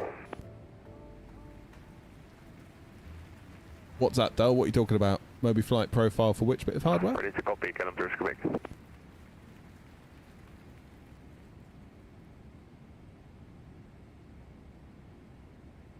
Oh, you got to try the Phoenix small fry if you haven't. Ready to copy, Kellam 3 Quebec. Kellam 310 Quebec, thank you. Clearance destination. After departure of 16, left turn direct Putox, climb flight level 110, squawk 0472. And clear departure, left turn, Putox direct, initial level 110, squawking 0470. The MCDU. But how would that work though, really? Because Easy 207 Papa. so many of the buttons down here are just not the same, so I'd have to memorise which buttons map to which thing. Like I guess that the little side buttons up here would work. 310 Quebec, squawk 0472. I don't know, I feel like that would just be a pain, having to like mentally translate. 72, get up this quick. Not 232 Alpha, nothing further now, monitor Unicom. By misunderstanding how it works. Unicom, thanks for the ATC, and not 232 Alpha. Not 56 Tango, nothing further, monitor Unicom, good morning. Over to Unicom for 56 Tango, appreciate your time and ACC, thank you. Kevin 310 Quebec, runway 16 cleared for takeoff. The wind's Aberdeen 240. $122 for the Phoenix. Clear takeoff 16, country Quebec. Scotch Control, Easy 18 Yankee Zulu, request taxi. You use a tiny spot of hot glue? Really? Mike, hold Mike 9 over runway 16. No way. I wouldn't have thought of that. Mike, holding point Mike 9 over runway 16, Easy 18 Yankee Zulu. Yeah, honestly, that's probably a good idea, Grumpy, because then you just pull it off, can't you? If you need to. Huh. Control Factor not 3555, Mr. Ready, call. Not 3555, just sent it to your CPDLC as you logged on. You can monitor Unicom, good morning. Monitor Unicom, not 3555, good morning. Huh, what a great idea. Papa Lima Oscar, thank you. Clear. Full position, clearance destination. After departure, runway 16, left turn to that Putok. Alright, well that's flight level 110, squawk 731, correction 730. That certainly makes it feel different. After departure, left turn direct to Putok, squawk 7304 and climb for level 110, Papa Hotel City Moscow. Papa Hotel City Moscow, correct. Line up runway 16. Line up 16, Papa Moscow. Yeah, hot glue. That's a good idea. Easy 418 Quebec, descend flight level 140. Descend flight level 140. Yeah, I mean, especially if it's on the flat. Easy 207 Papa, runway 1. Like my little ECAM panel here. You can't really see it, but I've got the ECAM panel in front of my throttles. All I've got is those little sticky pads that Wind Control provide, that just basically touch it down to a flat surface, and it's fine. Like. And at first I was like, oh, I don't know. All I'm doing is pressing a button on top. Like, there's not an awful lot. 310 Quebec, thank you. Climb flight level 190. Flight level 190, Kansas Quebec. Oh, Ryan's calling.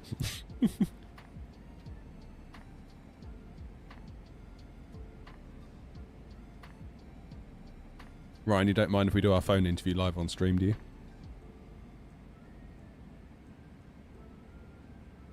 Kidding, of course. Good luck, Ryan. Remember, it's you interviewing them.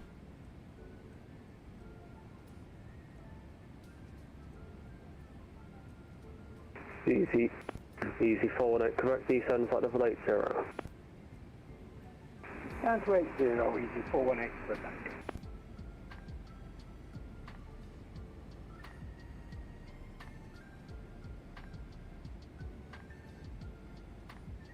Right. 20 past 11. What time are we getting there? When are we going to be there? Sound like my kids in the car. Papa Lima Oscar, runway 16, clear takeoff. The winds Alder Grove 240 degrees 10 knots. 16 takeoff, Papa Lima Oscar.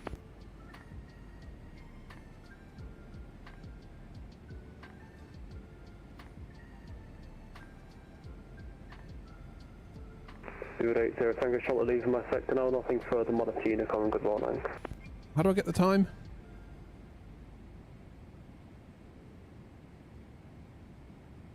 Good 80 Tango Charlotte, leaving my sector now. Nothing further. Monitor Unicom, good morning.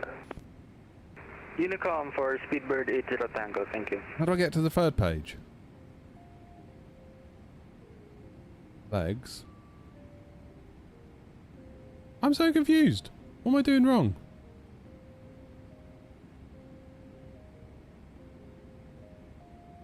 How did I get that page earlier? Legs. If I do next page, oh, there we go.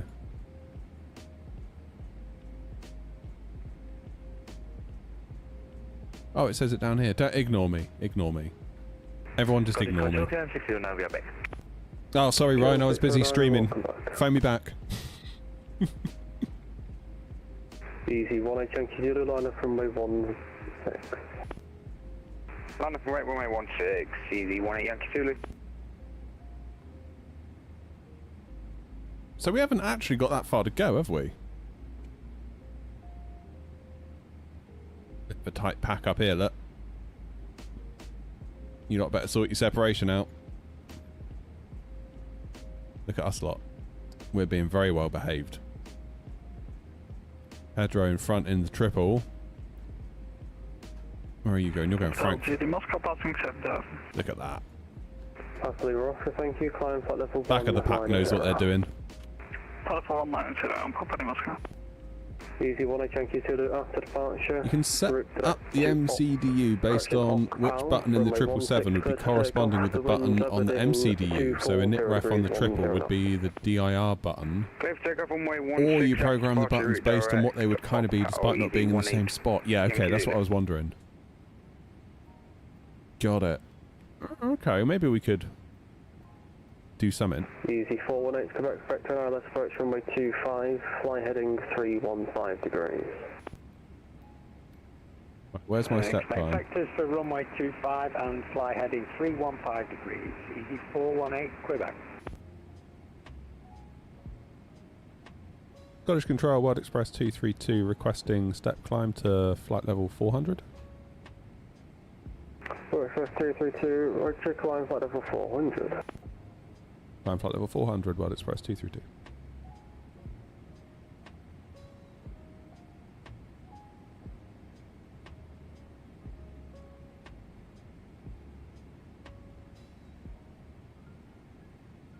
I think you'll be, I think we'll be alright, Toby. I mean... And Golf Romeo Victor, request climb to flight level 450. Still 20 odd miles between us. Level 450. Flight level 450, Golf Romeo Victor. I think we'll be alright.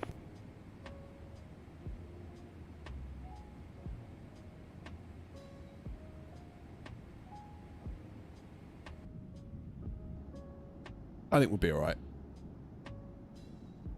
Sky Control, Easy 41 Tango, passing 3000. Easy 41 Tango, Scottish, good morning, climb now, flight level 200. Nice one, Toby. 200 for Easy 41 Tango. Easy 1 Yankee Zulu, report you passing altitude, climb now, flight level 340.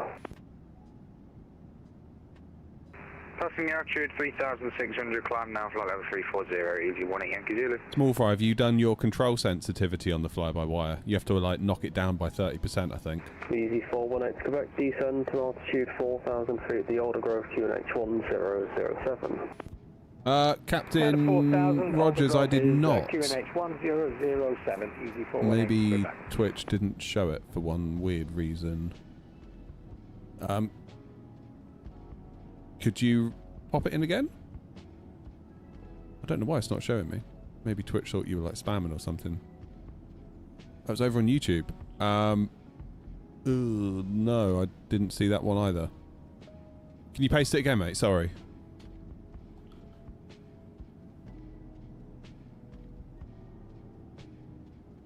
James.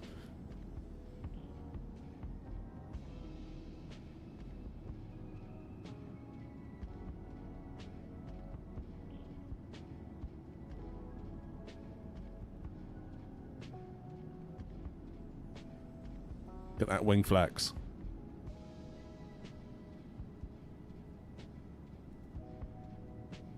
Yeah, Small Fry, have you considered the Phoenix? Sorry. Easy 207 Papa, welcome Alder Grove, taxi Charlie, standard choice, good morning. Charlie stands Alder Choice, Charlie 327, Jason Akban. Ryanair 812, hello, we're climbing to flight level 250, inbound, coach now. Ryanair 812, Scottish, good morning, squawk 7306. Needs a bit of Python coding to do the MCDU. 7307, Ryanair 812. Ryanair 812, negative, squawk 7306. 7300, my apologies, Ryanair 812.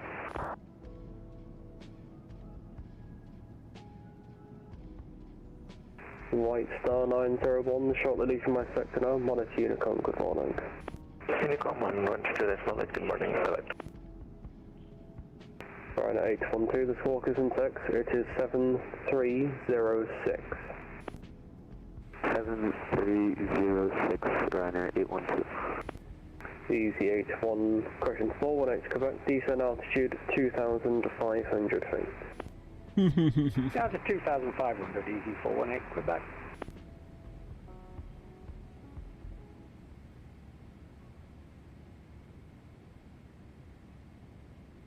Is there a lot of cables for the wind control? Yeah, that's that is a thing.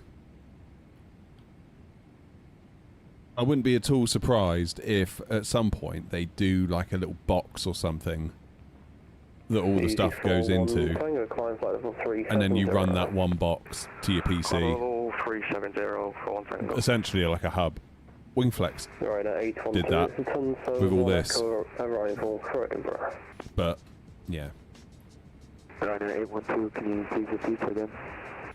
Against Grumpy and Joanna's advice, I bought this, a Sabrent 16 port powered hub, and so far it seems alright. But it was bloody expensive for what it was.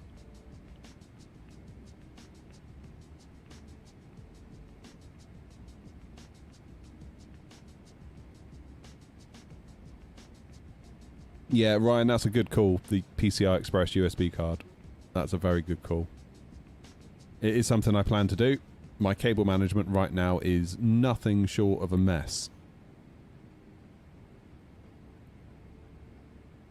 Right, what's Captain Rogers saying? I didn't know if I set up my TV as above POV glare shield looking out the window instead of having my camera POV in the pilot seat to see all the instruments. Because it makes all the displays a bit redundant. Oh, I see what you mean. Easy 418. Like that? Turn left, heading up 275, cleared ILS runway 25. Is that what you mean? Turn left 275, cleared ILS runway 25, easy 418, Quebec.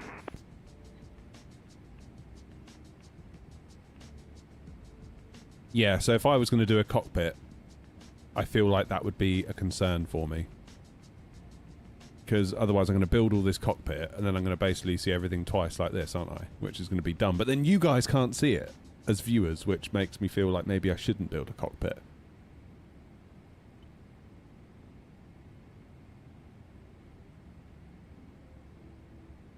Do you know what I mean? Well, Express 232, short lead from my sector now, monitor Unicom, good morning. Unicom, thank you for all your time, Wild Express 232. No. Hey, there we go.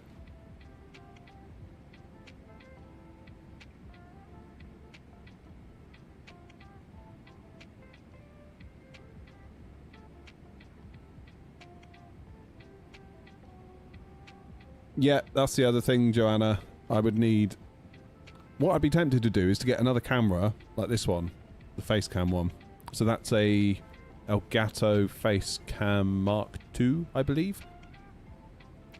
And it has a really wide, well, as you can see, which I quite like. I initially didn't like it. I thought it makes the camera view look dumb, but I quite like that you guys can see all in the shed and you get a sense of the space rather than just like, boff, like my face, if you know what I mean. Because frankly, who the hell wants to see that? But maybe another one of those wouldn't be a bad idea. I think my plan would be to move everything 90 degrees over here, because I've got slightly more width going this way than I do this way. And I've got an L-shaped desk, so I've basically got this little square in the corner that I'm in. I've got desk here, I've got desk there, whereas if I was to lose the L-shaped desk and just do one strip, I'd effectively have all this room behind me. So this wall here would be what would be behind me on stream if I moved. I could go like full content creator 2026 and get some of that like acoustic paneling stuff, like the little wooden vertical slats.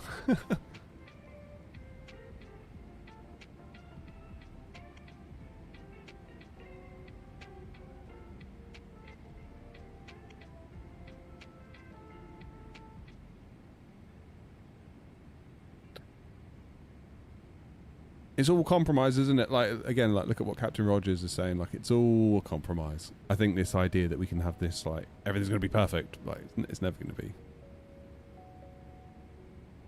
Could I fit a 1-to-1 A320 DIY cockpit rig over there? I could maybe. Yeah. Again, because I wouldn't have the L shape. Alright, I need to open paint. You forced me. Everyone loves this. Paint. How many times have we done this on stream? So much easier to just draw what you're trying to think. Let's go for a big brush tool. Go for a 10 pixel thing. Right, here is my shed. Oh my god, that's not my shed. Start again. This is my shed. It's like an oblong.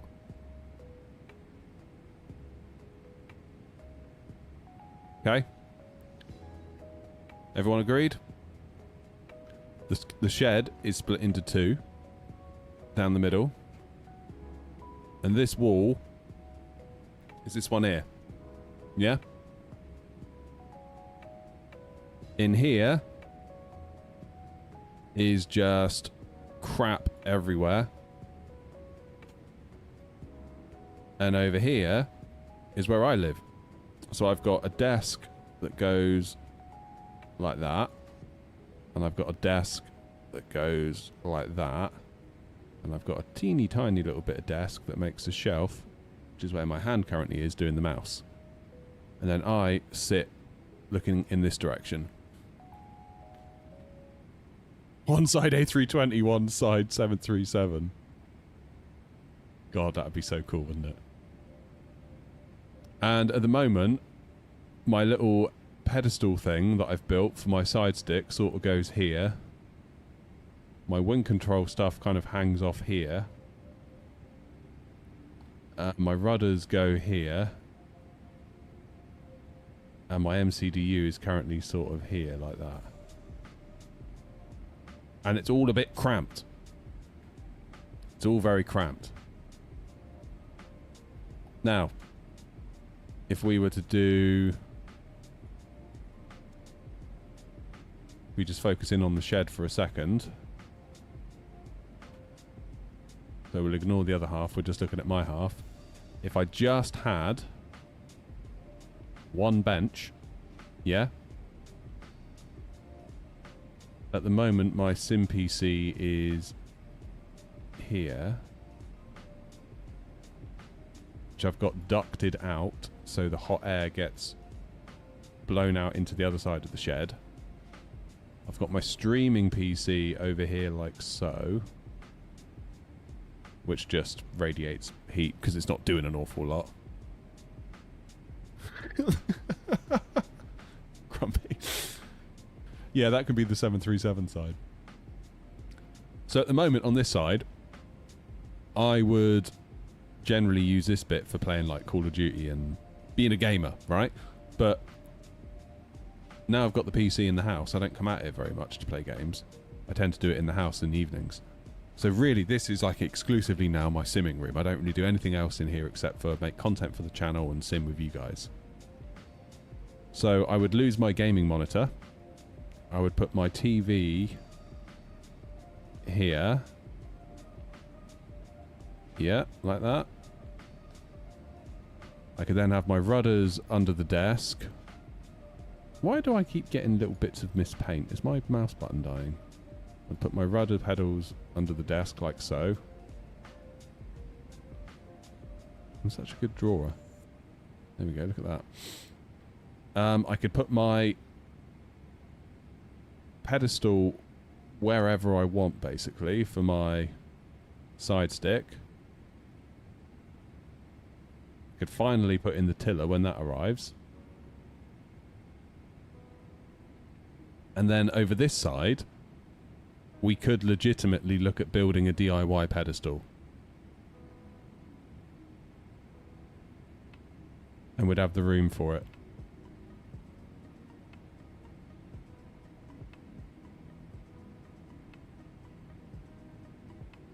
And then at the back of the room, I'd probably put my overhead panel mounted here as well.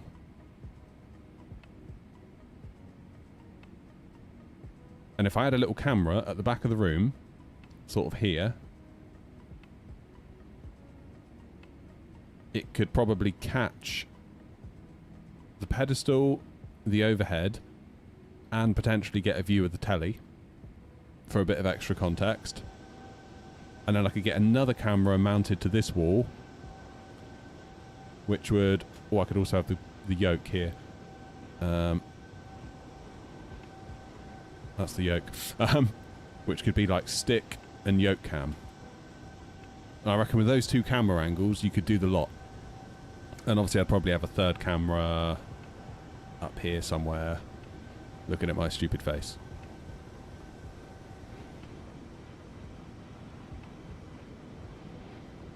And I reckon that'd probably do us.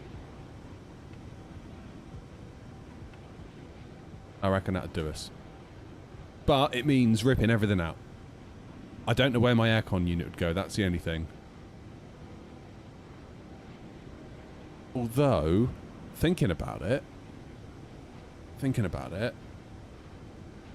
in the wall over here, so obviously I've like insulated and plasterboarded this wall, but on the other side of the wall is brickwork, and there is a hole been bored out of it. For like a, I don't know what the hell was in here years ago, like previous owners more, so I don't know, might have had a tumble dryer or something.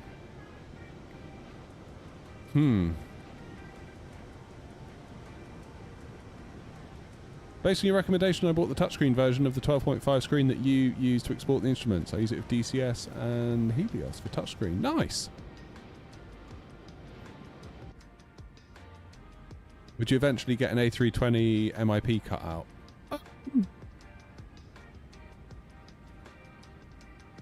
Don't know. Don't know, actually. Camera on my head. Trouble is get that. That's fine, Jerry. Like a pair of those Meta glasses or something. For recorded content, no problem, because you can just press record and then grab the footage afterwards and line it up with where it needs to be. Live content becomes a bit more complicated.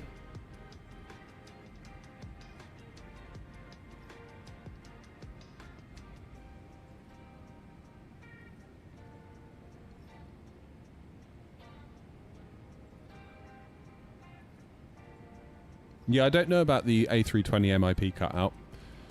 I don't know. That might extend beyond my DIYing ability. It might also, because I want to be able to accommodate a yoke as well. Like, as it stands right now, I'm really happy with just this little screen, to be honest. Maybe a second one of those screens might be cool, so I could have, like, upper and lower eCam.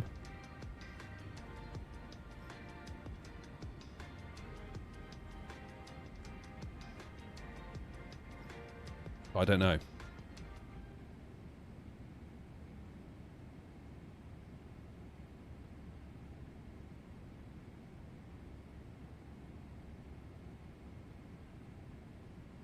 We are definitely cracking on towards Iceland, aren't we?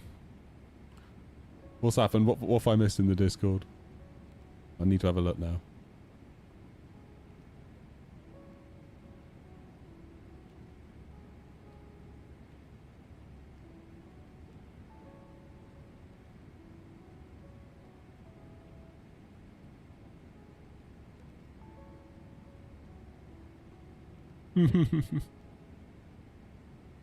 James's contrails. That's brilliant.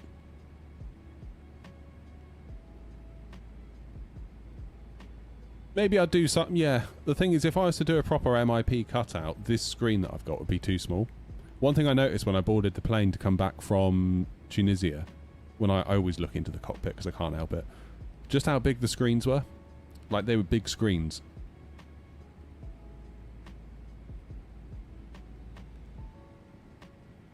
Why is there no study level Concorde in the sim? Maybe because it's hard to make a study level Concorde because it no longer flies? I don't know. Accelerated flight in controlled airspace is legal in VATSIM. Don't you have to get permission from the controller though? Or is it in uncontrolled airspace it's legal? I don't know, I forget.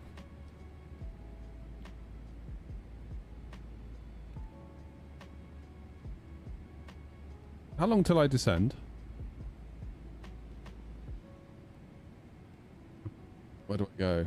Progress? Top of descent, 239 miles. That's right, we're not doing bad. Got a minute or two yet. What's real world doing? Look at that photo, that picture, brilliant. Tower's on. The jubbly. Think they've seen us coming.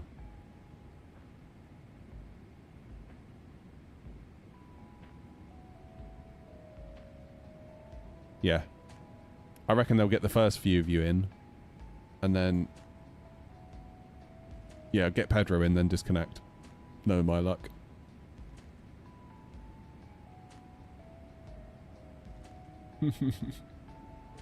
Oh, Tom, it's you! Oh, honestly, we've had such a terrible run of luck at the minute, Tom. It's become a bit of a joke. Like a running joke. It's like, if I fly into where ATC is, it generally disappears. Who can blame him? Like, oh, let's fly here, ATC's on. Oh, wait, they're gone. Oh, we've even got Prague online. Stuttgart. Brussels. I feel like I need some scenery for Brussels before we dare to go back and disgrace ourselves once more. Oh, cheers, Tom. Cheers for jumping on.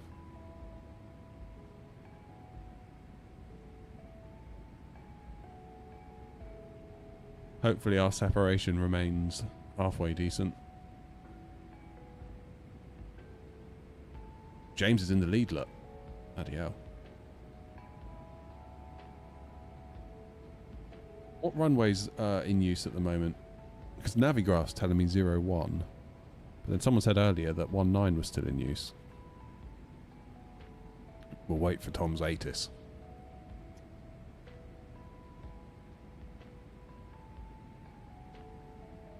Oh, I've got to get rid of this picture of my shed. Anyway, that's my little plan. That would be my little plan. And again, it wouldn't be like a full-on Airbus cockpit initially. It would be a DIY'd center pedestal, left pedestal, and everything else would be a bit more rough and ready. ATIS says 19. Okay, we'll go for 19 then. Expect ILS or RMP approach runway 19.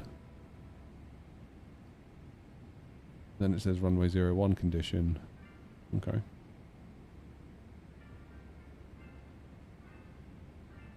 Go for 19.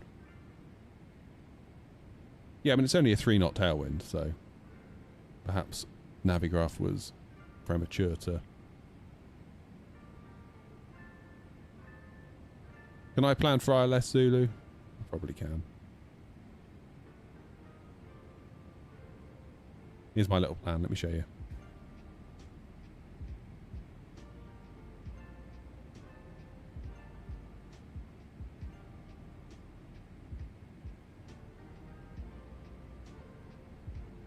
Usually just copy flight radar. Oh, so they're doing 19 in real world. Yeah, fine. That makes sense. I mean, in fairness, Navigraph isn't telling me that 19 isn't used. I think it was earlier, but it's not anymore.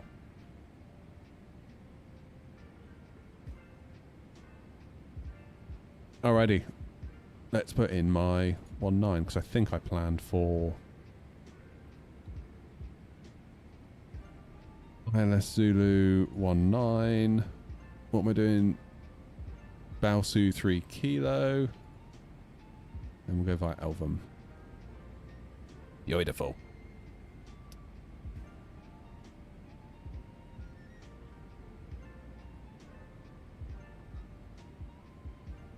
Is James using time acceleration?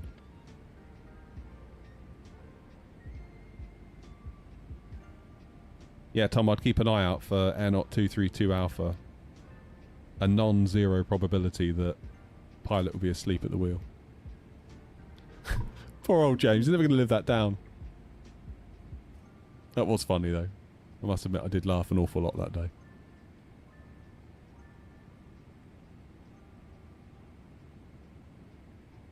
Potentially a noise issue over the city. They try to limit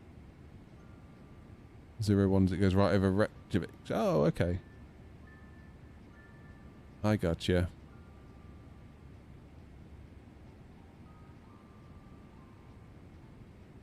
So we should have a big old taxi then. I'm not sure where I'm going to go, actually, as a cargo plane.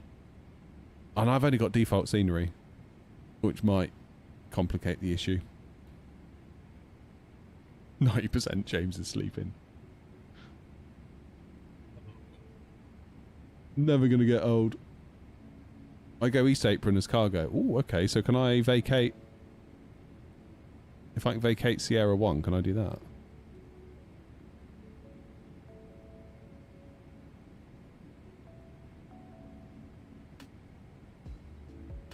Am I allowed on Sierra 1?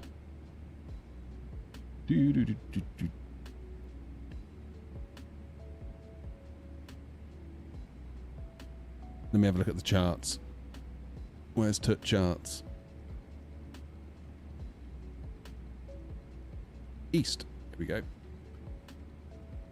If aircraft is larger than Cat D and a wingspan of 52 metres or more are not allowed to taxi on Sierra 1 to and from the East Apron. What's my wingspan?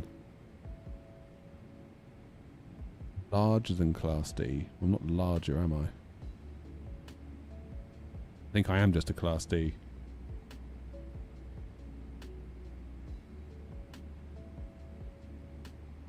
How do I find out what my wingspan is?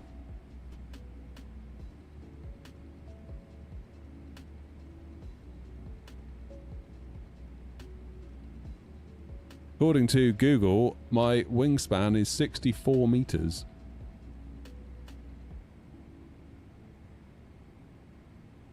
Oh dear. Can't take Sierra 1.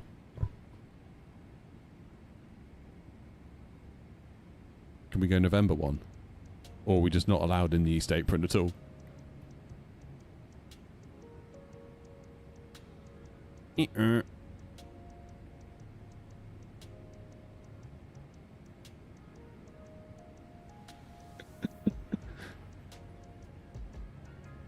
Everyone leave James alone. He's busy sleeping. I mean... nothing.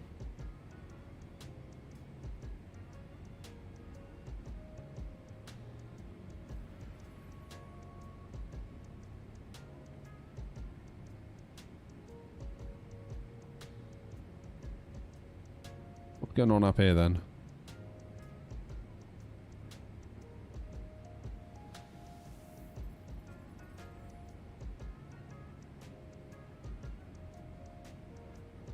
$490, $492. Alright. So, can we go in via November 1 then? Today's DHL flight parked at stand 44, says Pedro. And where is that? Is that going to be at the normal terminal? Oh yeah. That's interesting then.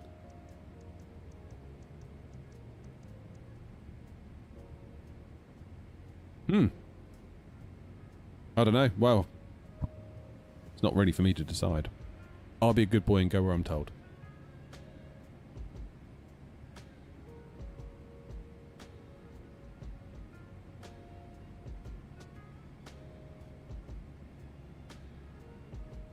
Hello, Charlie.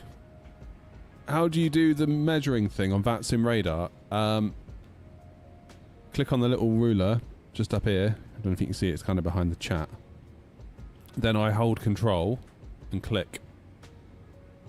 And it sort of locks onto the nearest thing you click to, so...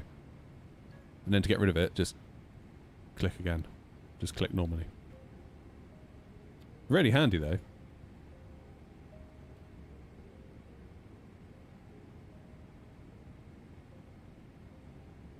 Well, apparently, Tom, today's DHL flight went to stand 44. So maybe if we shoot for that, would that be alright?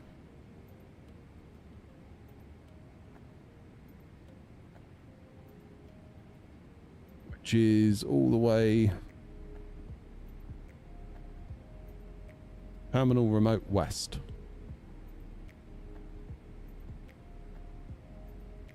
And that's probably going to mean a taxi on Echo 1, Echo 2, Echo 3, cross runway 28, Echo 4, November 4.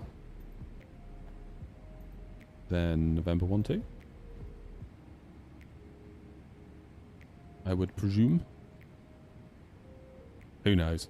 Depends what the default scenery is like as well. That was perhaps a bit of an oversight, but I didn't want to particularly pay 20 quid or whatever for a bit of scenery that... I mean, I've only been here twice, and this is the second time, I think.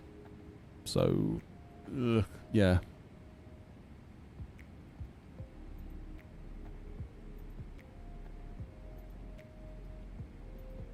I was tempted last night to buy the scenery, but it's like, you're probably not going to go there that often, matey. Like, it could be, like, I bought Nook, and I think I went there once. So, I don't know. Maybe we'll get our money's worth eventually, but...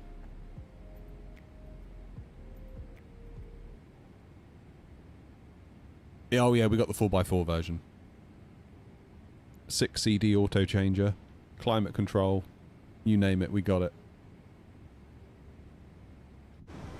Lara, she blows.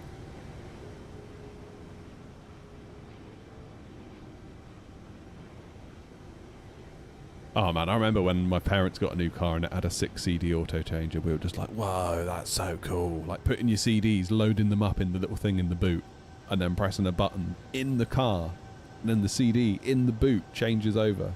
God, that was like next level stuff, that was. Next level.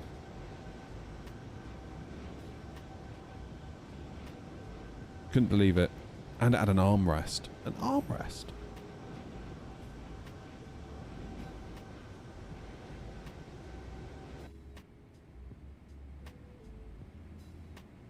Boop, boop, boop, boop, boop. We can't be that far now, surely. 157 miles. Alright, let's do a little bit of work in here. Let's get ahead of ourselves. Performance tool. Landing on route. Keflavik 19 we're going for, aren't we? Yes, we are. Weather 90905, that's correct, I believe. VREF 141. And that is with auto brakes on 3.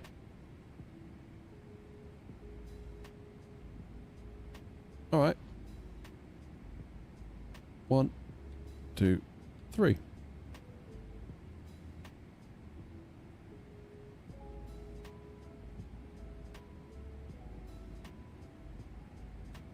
Auto brake set.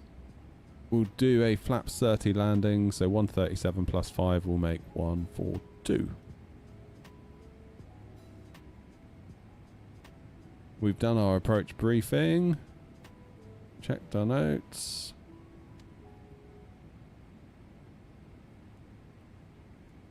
Recall is checked. Descent checklist complete.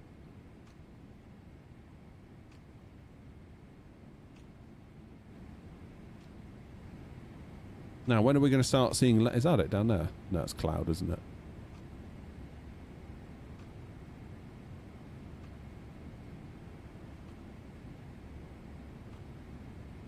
Is that a flight plan discontinuity I can see? Yes. So, Baraki... And we'll go Baosu. Let's join those two up. Does that change my top of descent? 140 miles. Basically at Bracky.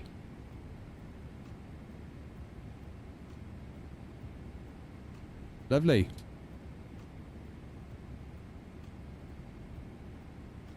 We's doing alright. Hopefully we can do a nice job of the landing. What have we got in terms of wind? We've actually got 3 knots tailwind, so we might need to flare just a touch more than we think we might need to because of the tailwind component. We've got 8 knots coming across the runway left to right. I always find like the 8 to 10 knot range, it's like not enough that you feel like you need to worry about it, but it's enough to cause you aggro if you forget about it. Like if it's like a 25 coming across you, you're ready for it, you're fighting it, whereas the 8 to 10 I find I can sometimes forget.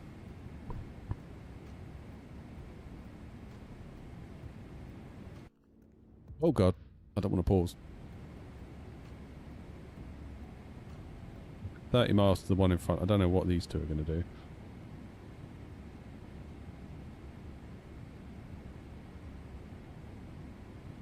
How far between Grumpy and I? Grumpy's 100 miles ahead.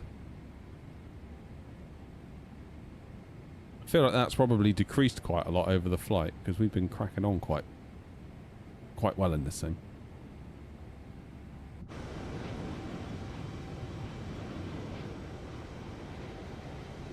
If you know what I mean.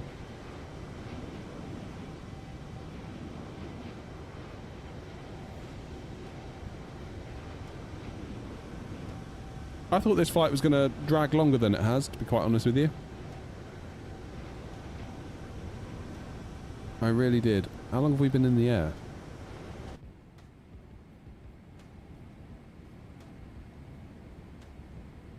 Doesn't actually say, does it? I've got 3. What does that mean? Why don't I have a proper time readout? 3 what?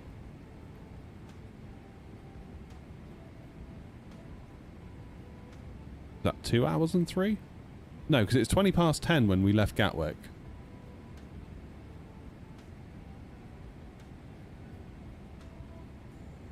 But what does that even mean? 3? Is it going to go to 4 now?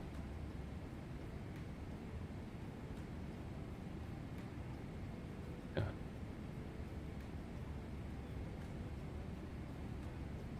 Still doesn't make any sense.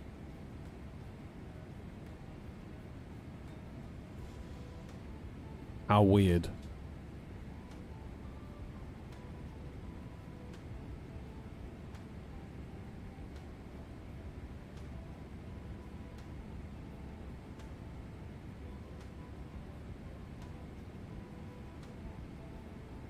But what's that? An hour and 40. And we're knocking on the door atop a descent. What did the airtime on SimBrief say? 2:26.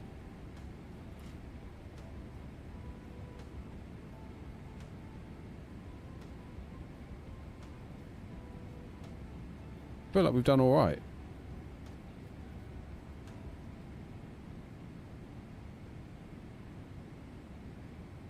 Because when does it say we're getting in?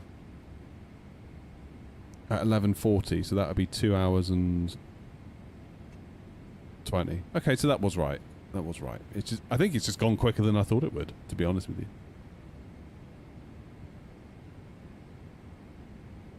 But that's all right.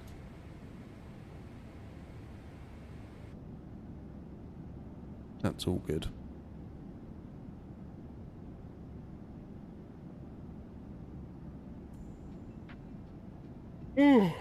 Stop yawning. I don't know what to do tonight.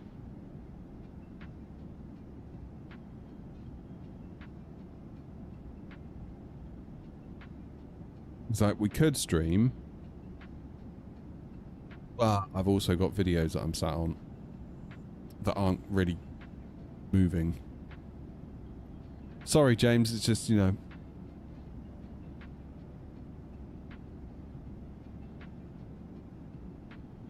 You know when someone else gets sleepy, it makes you feel sleepy. I think that's basically what's happening. Long haul deckers, behave. Stream would be fun. Well, I know you lot are going to say stream. You always say stream. Like, at any point you're going to say, oh yeah, do the stream. But I got shit to do. That's my point.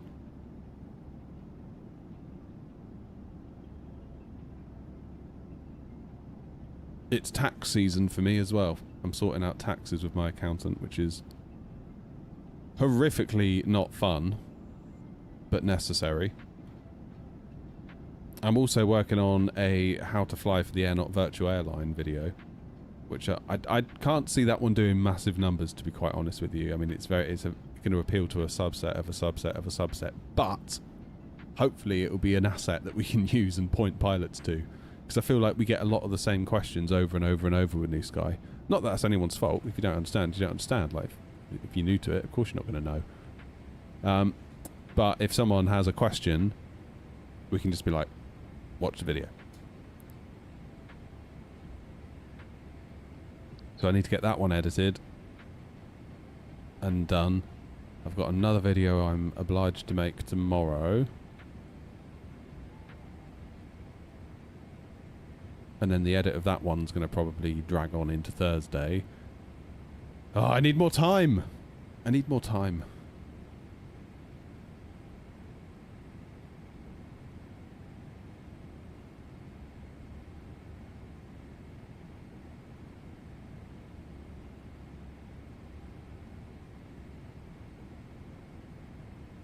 I need to get that taxes sorted out. Otherwise I'm going to get my ass handed to me by the government. You see what I mean?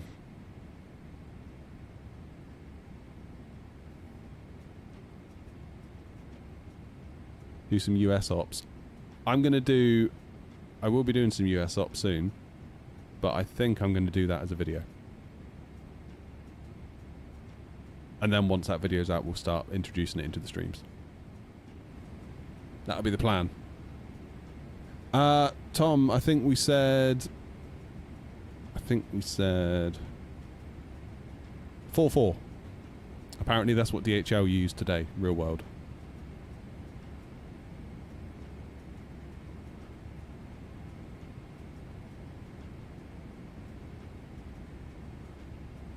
Do a 3-sector stretch. Yeah!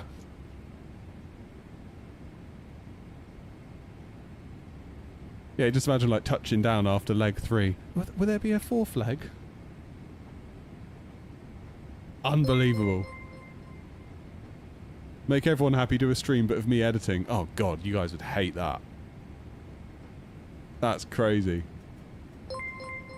Oh, Philip and VOR, James of... I say VOR. You've both been members for 19 and 11 months respectively. Amazing. Thank you guys. I really appreciate you. I can, like, I know I always say it, and oh my god, Philip, you just gifted 5 memberships. Philip. You're making me cough.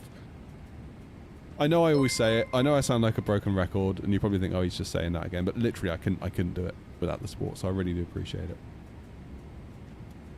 Man cannot live on ad revenue alone, let me tell you.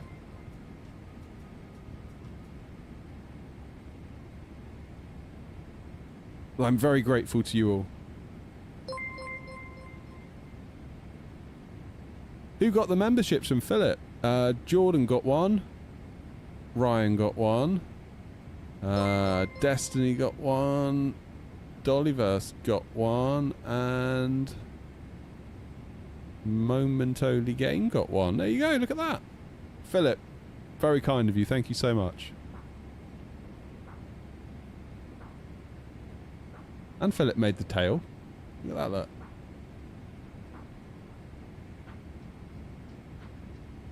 Philip and Grumpy showing off for their fancy multicoloured 3D printers.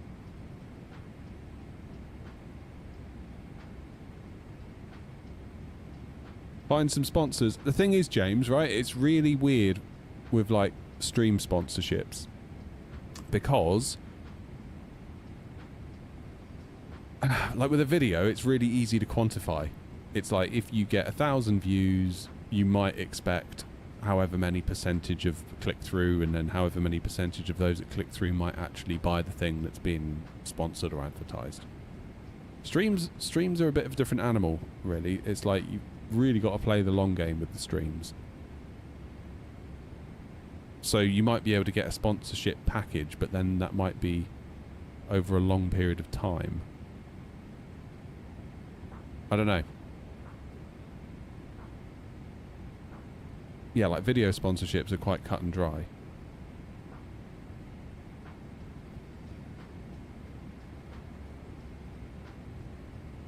You might have a point though. Might be something I should be more aggressively looking into. Excuse me. Mind you, who the hell's going to want to sponsor this?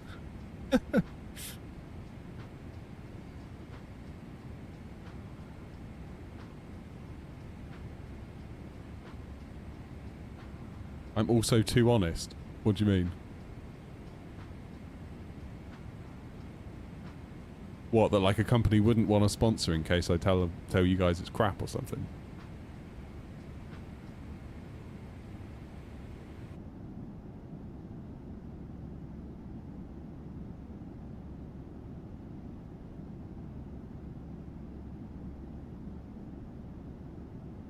But it's going to be very, very small returns for a... Imagine if there's... I don't know how many are watching now. Let's say there's 50 watching right now. If I all of a sudden go, oh, and thank you to today's stream sponsor, Company X, they're doing thing Y, and link in the description, blah, blah, blah, blah, put up a little thing on the screen with like a little rolling kind of slideshow or whatever with the company logo. Like, you're starting with 50 people, which in the scheme of YouTube is not a lot. Let's say 3% click through of those 50. That's 1.5 people. And let's say those of you that make it to the product website actually decide to do the thing they want you to do. Is that going to be like another 3%?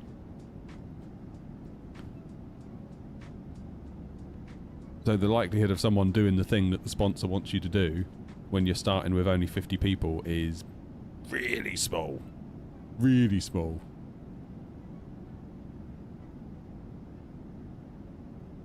I used my Prime sub, but nothing came up. Make sure you use that Bezos dollar. Oh, thank you, Tom. Yeah, I can't see it. I can see you've got a badge by your name now. Normally you get a little ticket thing that comes up. Yeah, Gavin does do it, Grumpy. You're right. I see a couple of streamers get sponsored by AnyBuilds. And I think the way they get paid, looking at it, at least on Twitch, is that AnyBuilds just, like, gifts them loads of subs. If you look at some of the Twitch streamers, like, you look at, like, the top gifted, and, like, you see, like, AnyBuilds official have gifted, like, however many. Which is a weird way to get paid, really, because Twitch are going to take half of that.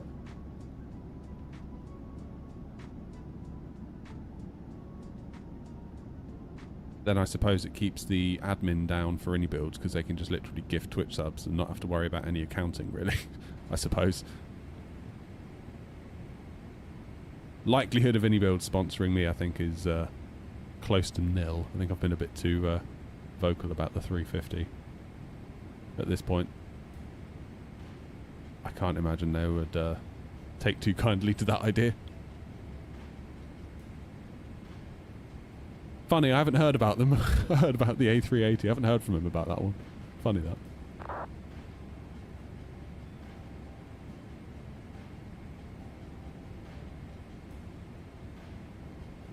Wind Control would be the ultimate sponsor. Yeah, I mean, we're doing work with Wind Control. Like, you know, they sent stuff for review. Yeah, I mean, things that come to mind is like Wind Control, Moser. But then, really, do they need to sponsor?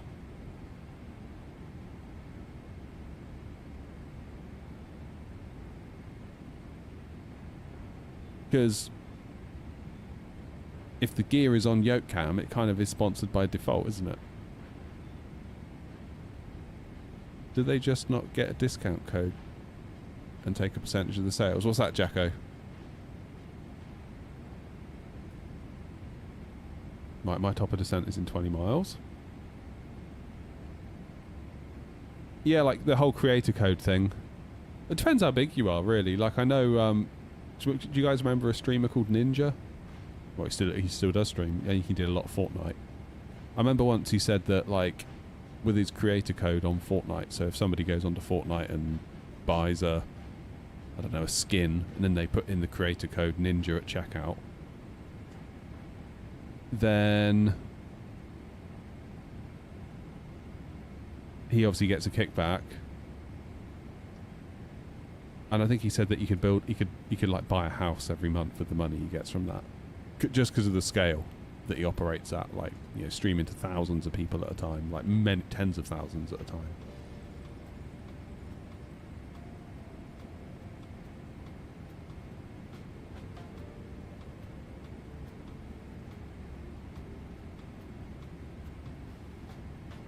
What are you talking about, Jack? Are you talking about like AnyBuilds or something? I'm confused.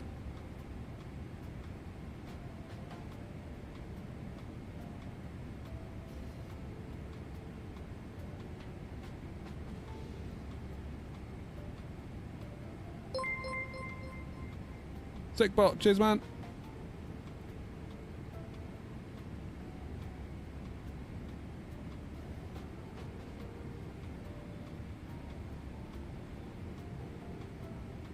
Yeah, I can't see it either, Jacko, to be honest. I think after my A350 videos where I've been like, what?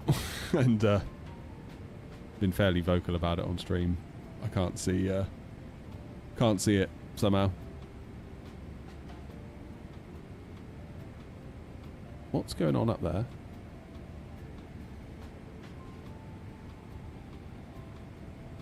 Right, what shall I descend to? Let's go for...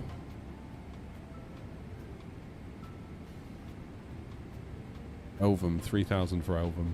Let's be lazy.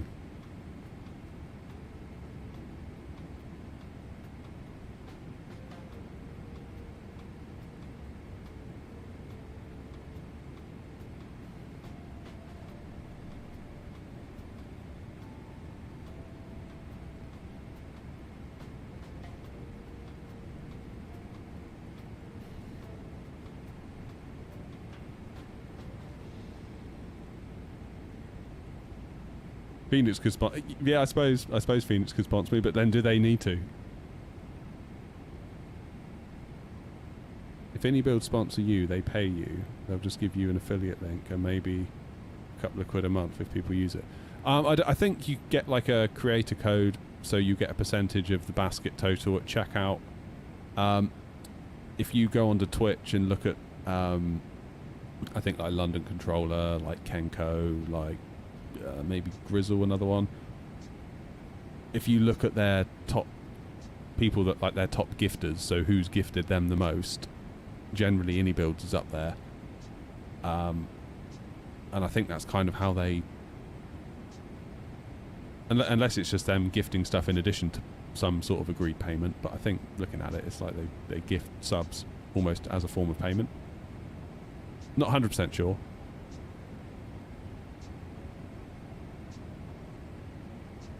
So I don't know.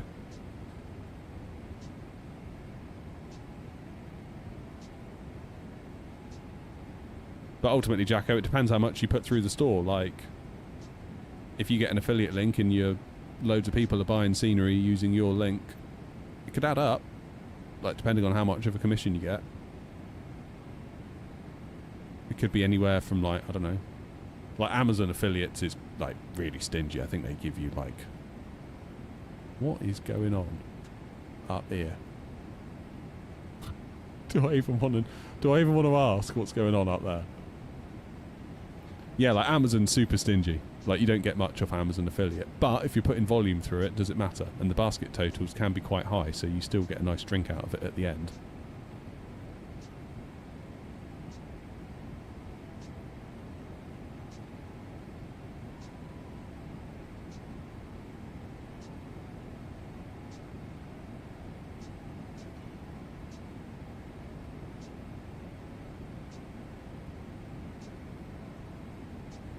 Yeah, exactly, Jacko. Exactly.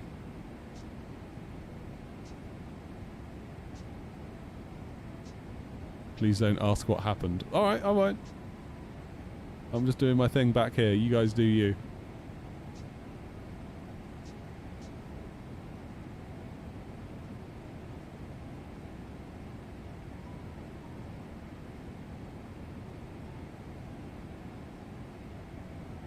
I mean, it depends, Jacko, really. Like, there's a difference between being a streamer and being a content creator, I would argue. Like, there are those that just stream. That's it. Just stream. Whereas I take a broader view, I suppose, in that I try to stream, I try to make videos, I try to make vertical content. I try to do, like, the whole package. And there are times where that's really hard, because it's like, you'd like to stream, but also you want to get a video edited. But the problem I've found is that when you aren't live, your channel's dead. Like, you're not making any money. You take a 2-week holiday, forget it. Like, the till stops ringing, essentially. And one thing I've noticed, particularly with Twitch, is when I went away for a week or two, the drop-off on subs, Twitch subs, was crazy. I came back and I was like, well, that's pretty much all gone. Let's start rebuilding again from close to zero. Whereas, we've got a big library of YouTube videos behind us now, and they, even when you're not there, just keep going. And videos that talk about products that have affiliate links attached to them, they just keep the wheels moving, you know? Whereas you stop streaming and it's just like leaves falling off a tree. Now, I guess there comes a point where you reach a certain size, it stops mattering as much. Because generally, I guess at that point, your audience will always come back to you.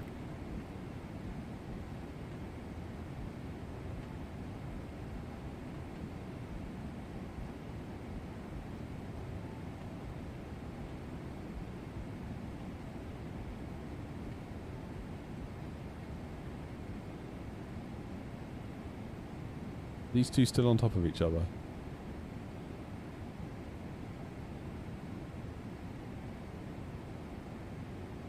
Lordy. Pope, which one are you?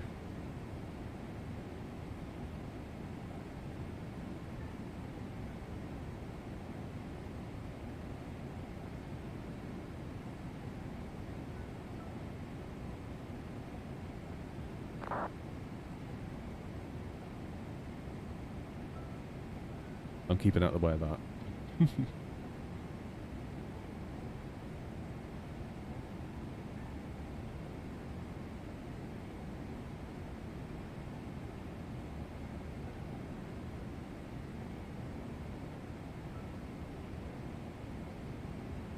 You're the BA Pope, okay.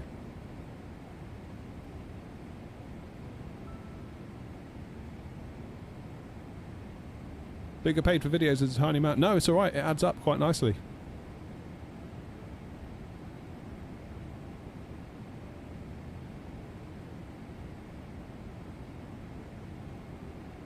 I mean, the amount YouTube pay for videos, I do better out of videos than I do streams, put it that way. Much better out of videos than I do streams. Like, the videos carry me, 100%. Like, I do the streams because I enjoy them. Mostly.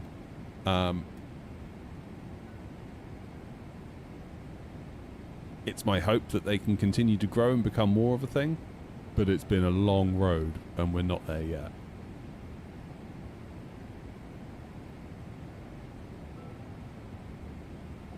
But yeah, the amount that YouTube pays you, you get paid per 1,000 views generally.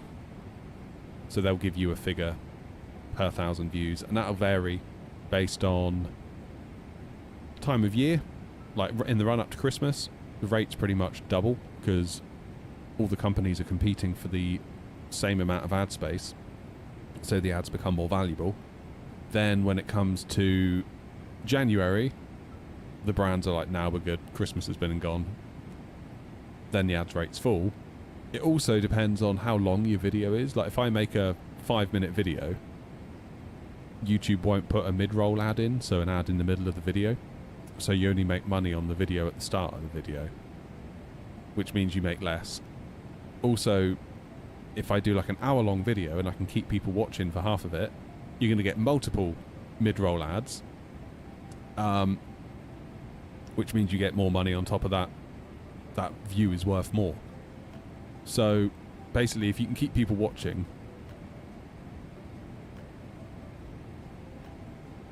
you stand to make a lot more.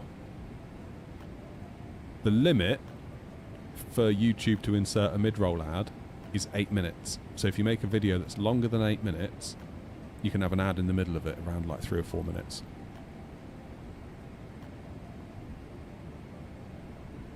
So if you see a video that's like 8 minutes and 2 seconds, you know that that's being dragged out probably just to hit the 8-minute mark. There's going to be a lot of waffle. Oh, well, look, we've hit 8 minutes. Thanks for watching, everyone. See you next time. So keep your eyes peeled for that.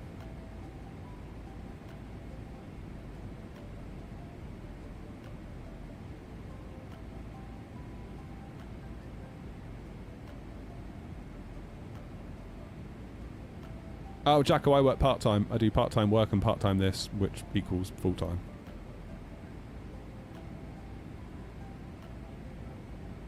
potentially might give it a go at full time at some point. Like, I haven't really spent any of the money that this channel's earned ever, so I could just write the house a check and buy myself a year or two off, I suppose, and see if going at it full time moves the needle enough to maintain it for the long term. If it doesn't, go find another job again.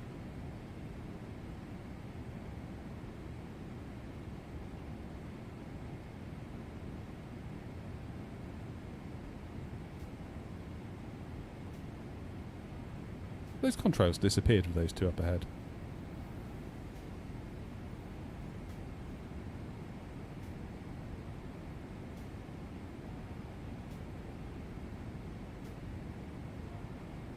But yeah, Jacko, with the streams, it literally, the ad revenue is a pittance. That's always the risk with going live. And that's always the tension that I feel, especially when you guys are like, do a stream, do a stream, do a stream. It's like, if I do a stream and we don't get any members and we don't get any gifted, we don't get any like super chats or anything like that, you've probably been live all day to earn maybe £2. Like, it's that low. Because again, streaming to like 50 or 100 people, that's not a lot of ad breaks. That's like 100 people being shown ads. Whereas compare and contrast to a video that gets 20,000 views, then that's 20,000 ads. Maybe 40,000 if they're shown a mid-roll ad. Very different.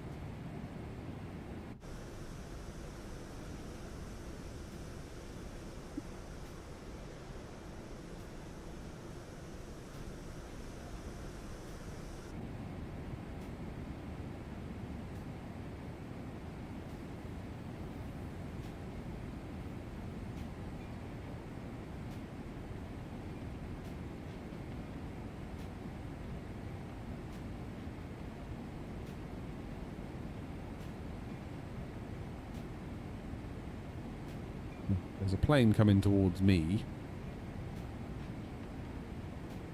That will be Pope. Yeah.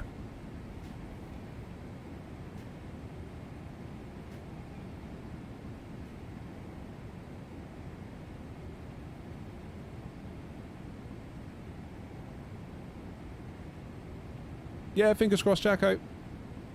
We got another iron in the fire as well, which hopefully turn into something, but I'm not ready to talk about it yet. That is YouTube or channel adjacent, so that could be cool. We'll see if we can do it. The problem I'm feeling increasingly at the moment is that I end up coming to... Oh, Deckers, thank you, mate. 15 months! 15 months! Legend, Deckers. Yeah, the issue I'm coming up at the moment is that I work on the channel Tuesday, Wednesday, Thursday, and I work Friday, Saturday, Monday, and I get back to work on Friday and I'm like, shit, I've got so much left to do on the channel. I've got a video that's half edited. I've got another video idea that I need to get on. I've got a brand that wants me to do a video about their thing that they've sent now, so I feel obliged to do the video because otherwise they've sent me this thing and I'm just sat on it for another week. And I've got this other video that I want to do and it's like, oh God, I haven't got the time. QNH is 90905, I believe.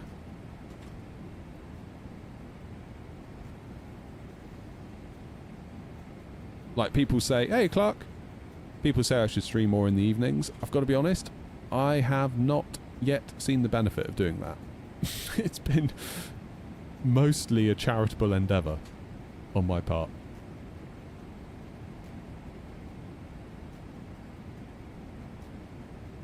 So I don't know.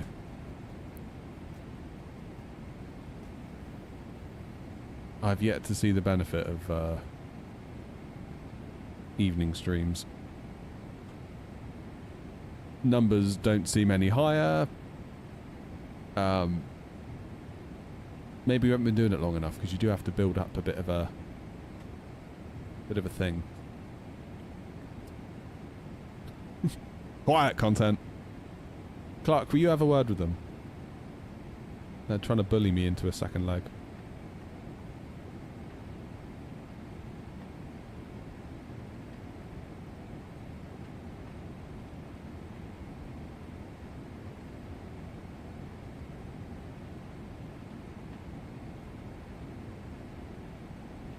On the prompts, it came through only as one. Oh, the ticket, you mean?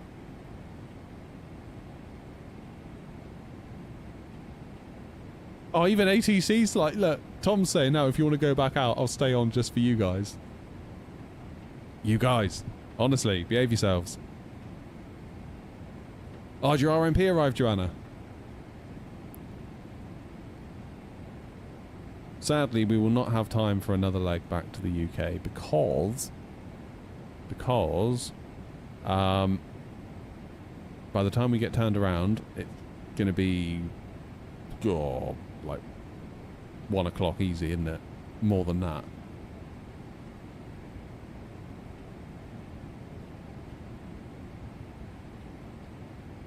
Yeah, alright, Toby, I'll do a poll, shall I?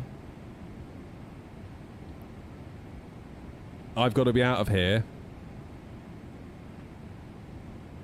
by 2:30 latest. So I don't really think a second leg is going to be that possible.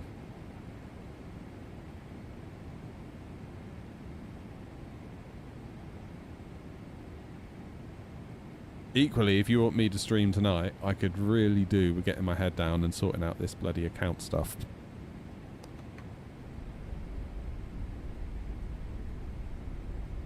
Can't do it all. I wish I could.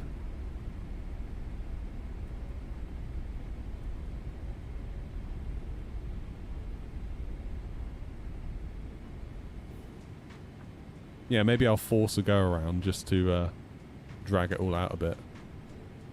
Right, landing lights. Keflavik traffic, World Express 232, flight level 100 on the Balsu 3 Kilo, transitioning to Elvam for ILS Zulu 19. Right, I need to get Tom tuned in on the old standby, don't I? 1183. 1183. There we go.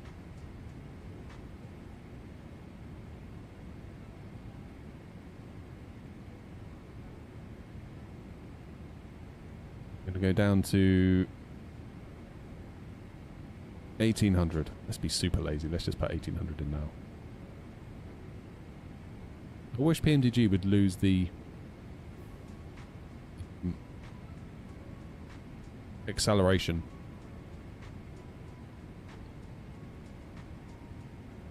So there's the airport.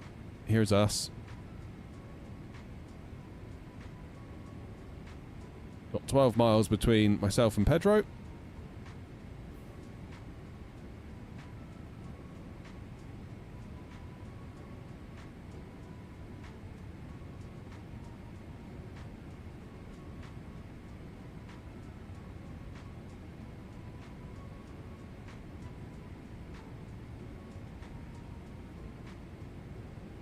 We are on profile as well. Look at that. Keflavik traffic, Speedbird 80 Tango, Baslu 3 Kilo arrival, transition, Elvam for ILS 19, Keflavik.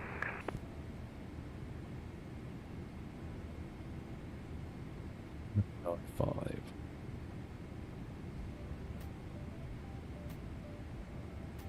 Keflavik traffic and at 23 Alpha is going to reduce speed to 220 knots separation with the company traffic ahead. Keflavik traffic. 995. There we go.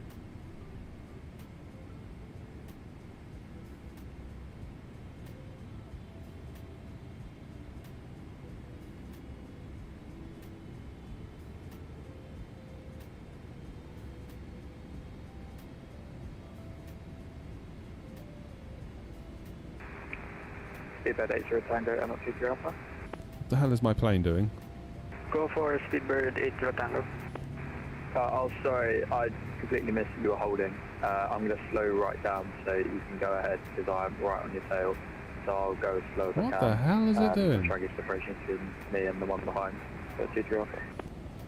Alright, thank you for Speedbird 80 Tango. Right, 200 knots, please. Why did it do that?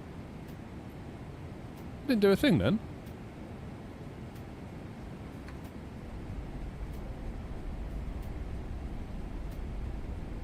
That was new. And not 2 Alpha, further reducing speed. Got VNav, we've got... Oh, weird. Cheers, Brian.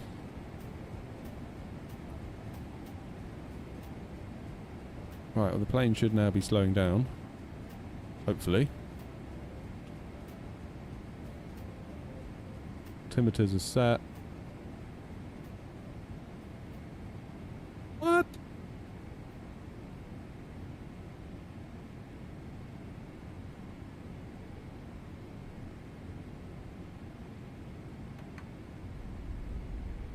Get that speed all the way down.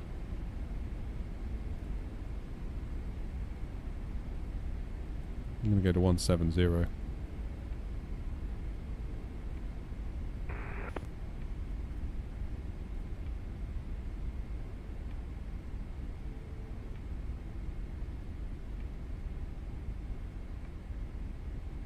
That was weird.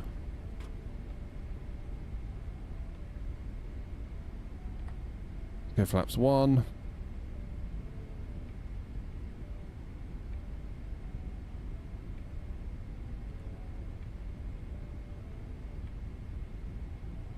Go flaps 5.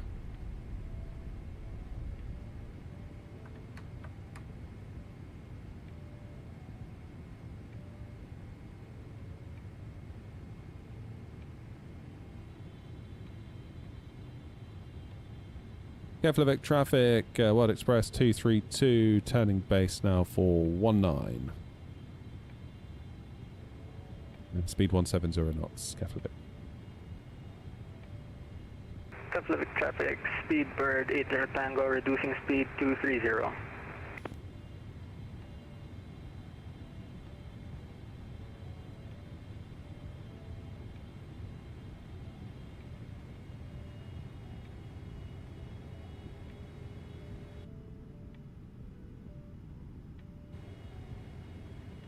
I don't know what happened there.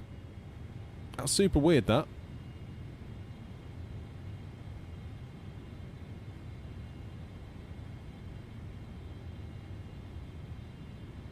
Alright, we want to be at 170 at Notma.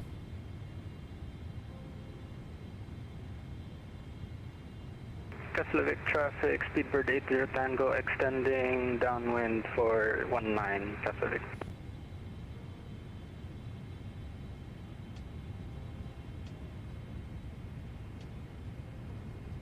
Keflavik, World Express 232, turning final now for 19, switching to tower, Keflavik.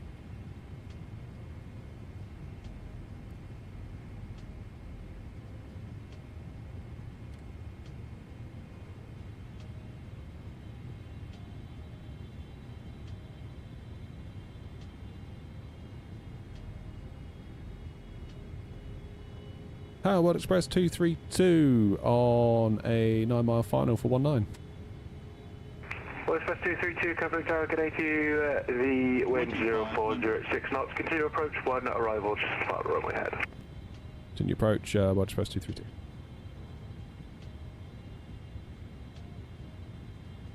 Gear down.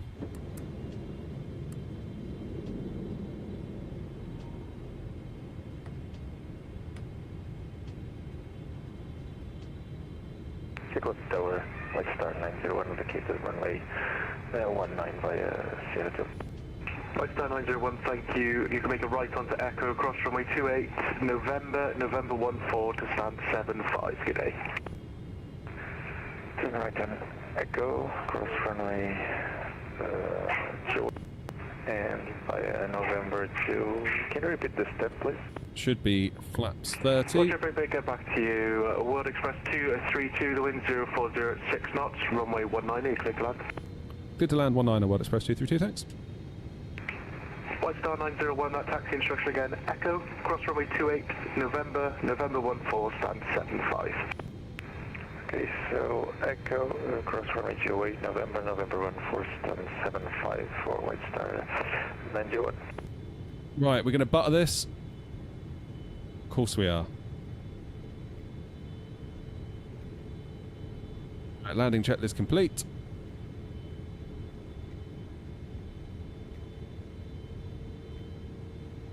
Come on, Em.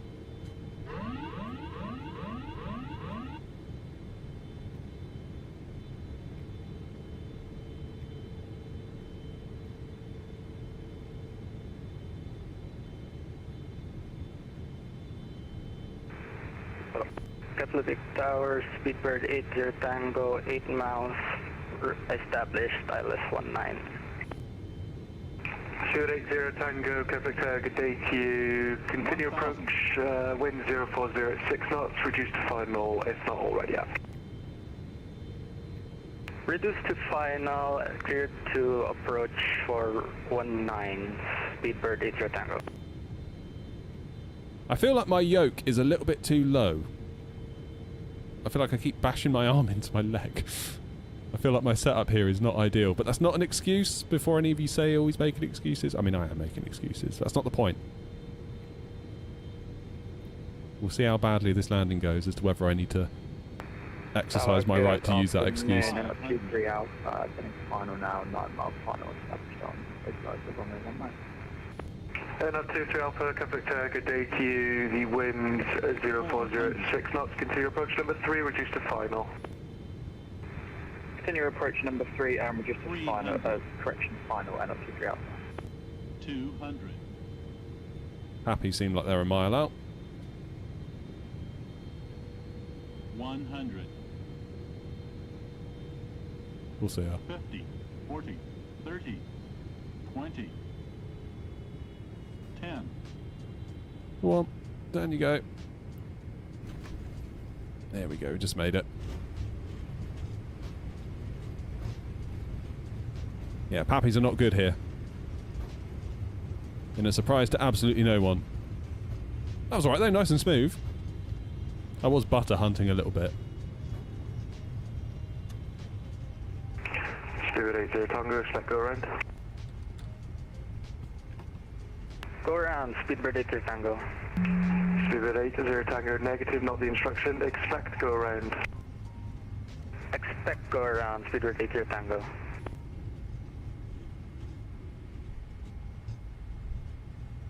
Alright, I will jump off here. Speedbird 80 Tango, go around, I say go around, acknowledge. Go around, Speedbird 80 Tango.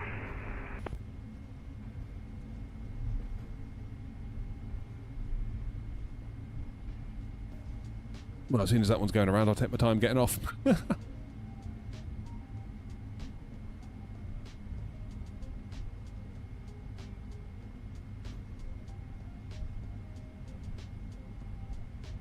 Not 2-3 Alpha, traffic information is a British Airways Airbus A320neo on the go around runway 19er. The wind's again 040 at 6 knots, continue approach, 1 just a part ahead. What is going on with my scenery here? It looks awful. The people in front going around that and continue approach with 1 ahead and 2-3 Alpha.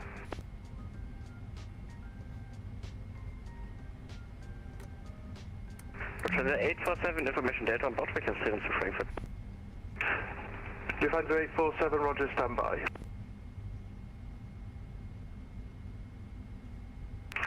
Speedbird 80 Tango, follow the standard missed approach, report final again, runway 19er. Follow standard missed approach for Speedbird 80 Tango. Not 2-3 Alpha, the wind again 040 at 6 knots, runway 19er, clear to land. Clear to land, and 2-3 Alpha. Right, we're down. That was alright, wasn't it? Not too bad. The 232, welcome to Keflavik. You can taxi Echo, November 12, stand 44. Good day, sir. Echo, November 12, and stand 44, Wild Express 232. Keflavik Tower, not 23 Echo Heavy, established ILS 1, runway 19. Not 23 Echo, roger, reduce to minimum if not already at. Reduce the minimum, not 23 Echo. Right, what I need to be doing now Keflavik Tower, is getting the APU started. White Star 91, my scenery here is not very correct for taxiways for the Park 75. Can I use Park 40, please? Nice.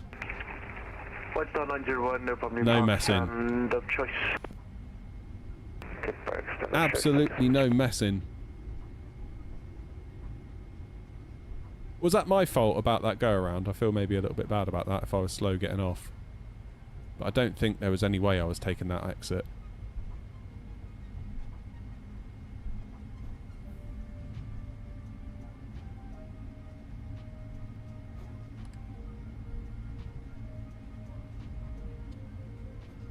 And at 23 Echo, expect late landing clearance potential, go right. Roger, and at 23 Echo.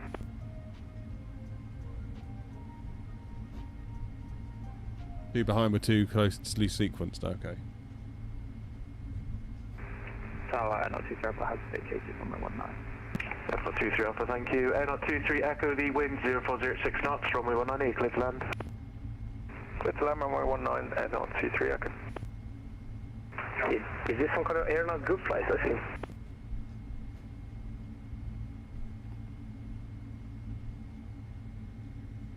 This one's looking tidy as well.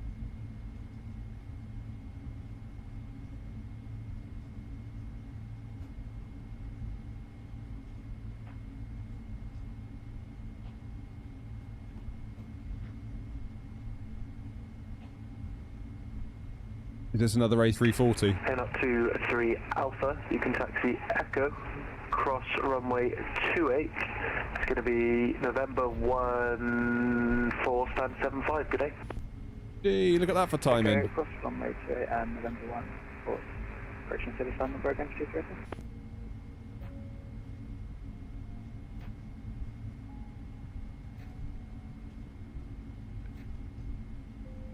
I see you, Martin. I'm just a little bit busy at the minute, mate.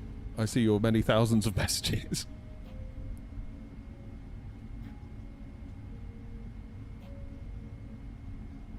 Tower World Express 232, confirm clearance to cross 28. Confirm clear cross 28. Roger, cross 28, World Express 232, thanks. Keflavik traffic, Golf Bravo Foxtrot Romeo Victor established ILS 196 miles. Golf Bravo Foxtrot Romeo Victor, Keflavik Tower, good day to you. Continue approach, the wind 040 at 6 knots, 1 to depart the runway head. Continue approach, Roger traffic, Golf Romeo Victor.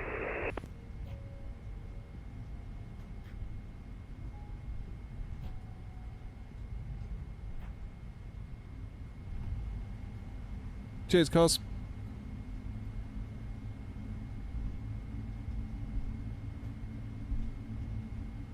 So basically all the way up the end here.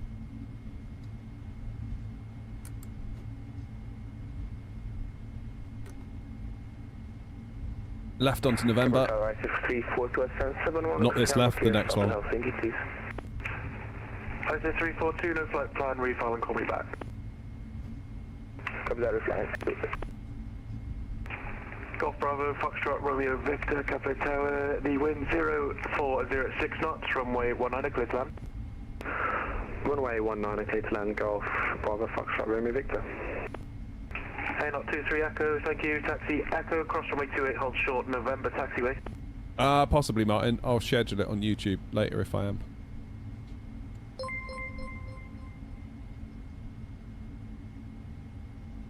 We're going over here. Hey, not 23 Echo, Keflavik Tower. Hey, not 23 Echo. Hey, not 23 Echo, just confirm where you want to park today.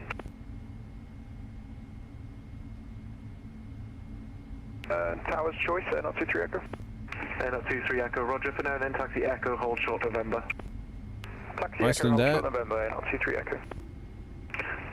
World Express 232, Keflavik Tower. World Express 232, go ahead. Unfortunately, one of your colleagues is parked on stand 42, which is obscured from stand 44. You can try it anywhere over in that area, I know, with your scenery, if you want to try and squeeze it in next to him. Alright, will do. Thank you very much indeed, World Express 232. No problem. Tower 23 Alpha, just checking with clear to cross runway 28. 23 Alpha, open. Thank you. Oh, this plane goes really fast if you let it. Not 56 Tango stand 10. Just want to say before I disconnect, thanks for some great ATC. Thank you. 56, thank you, thanks, fine, see ya. The time's at 847, sorry for the delay, you ready for your clearance then? FM, go ahead. Defend 847, you cleared destination, Oscom 3 this Charlie one. departure, runway 19er, climb flight level 290, squawk We want this 2550. one.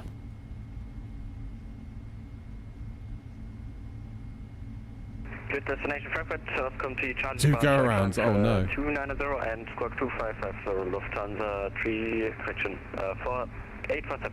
Feels like the scenery here is 847, not a problem. Your readback is correct. Call me, ready, push and start. pretty lacking, I would say. 9 hectopascals. Gauge 995 and I call you. And I said 342 work, brief flight of 771 Delta for to Helsinki. I said 342, thank you. Cleared to destination Helsinki, Luton 3 Charlie departure, runway 19er, climb flight level 290, squawk 3133. Clear to Helsinki by the Luton 3 Charlie 4-6, I departure, think. initial climb 290 and crossing 3133, I said 342. I said 342, your readback is correct. Call me, ready, push and start. QNH Keflavik 995 hectopascals. Copy that, I will call you. I said 342. Let's try up here.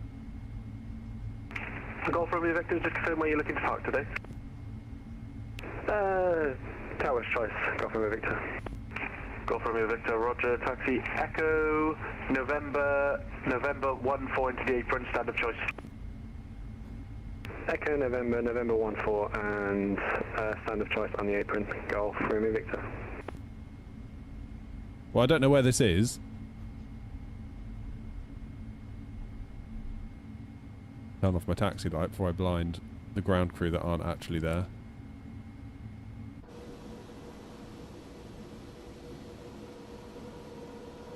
Where's West 232, just for reference, you showing us 46 left. 4-6 left. Appreciate it, thank you, Watch Express 232. We got you. Yeah, I've got my charts up. I'm basically trying to steer looking at my charts. Tower 2 Alpha, Wow. any chance I'll be able to request a different stand? Apologies, I'm on default scenery and it's just nothing with the stand you gave me. November, Air 23 Alpha, not a problem, does look barren out there without any scenery. You can make a right onto November 13, standard choice. Right on November 13, standard choice, thank you very much. Right, I'm going to keep creeping until I'm sort of here, I think.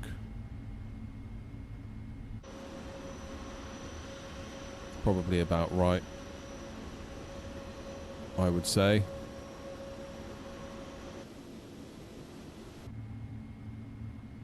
Right, parking brake on.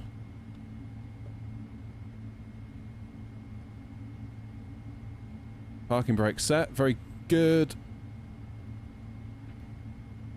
APU is running, so I can now, I do believe,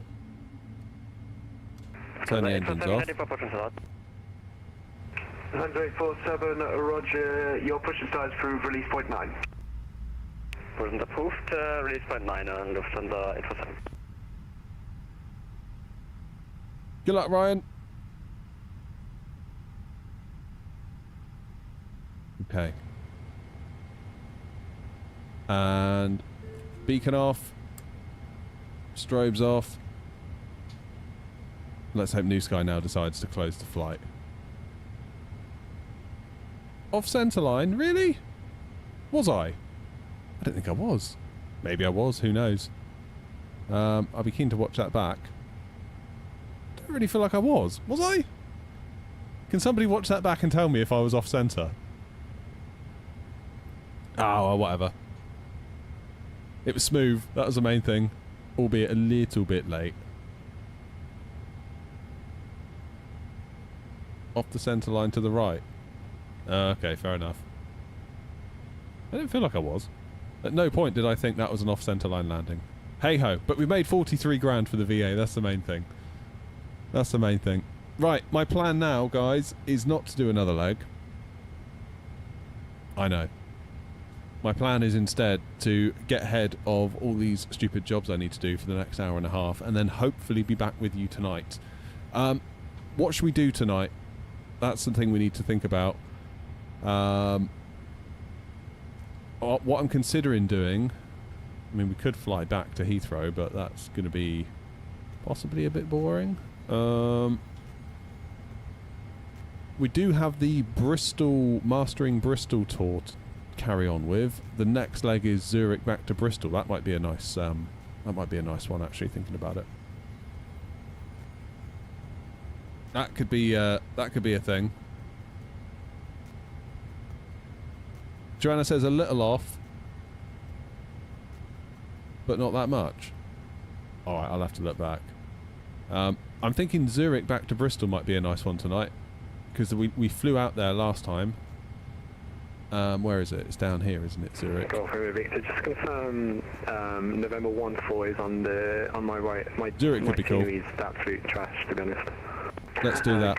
No, Jacko, there won't be any US ops. It's on your immediate right now. Not for the minute. I have a plan for US ops, and it does not begin with streaming it tonight, I'm afraid. Yeah, then the next leg will be down to Ibiza, which we could potentially think about doing on Thursday. We could potentially do that on Thursday. Could we do Ibiza and back? What's the airtime to Ibiza? It'd be a right squeeze, but we might be able to do that if we get our skates on. Thoughts there. Thoughts there indeed. You want 737 tonight, James, do you? We could do that, for real. I could be up for that. I could definitely be up for that. Right, that's a plan, I think. Zurich back to Bristol tonight. I'll schedule that in a moment once I finish the stream. That's another job I have to do. 1 hour 47 to Ibiza. That's alright. We can probably do that. Concorde stream. Clark, have you heard about this expo at Bristol? Yeah, nice to see 4271 This like real world flight sim expo in the Concorde hangar at Aerospace Bristol. I only heard about it last night.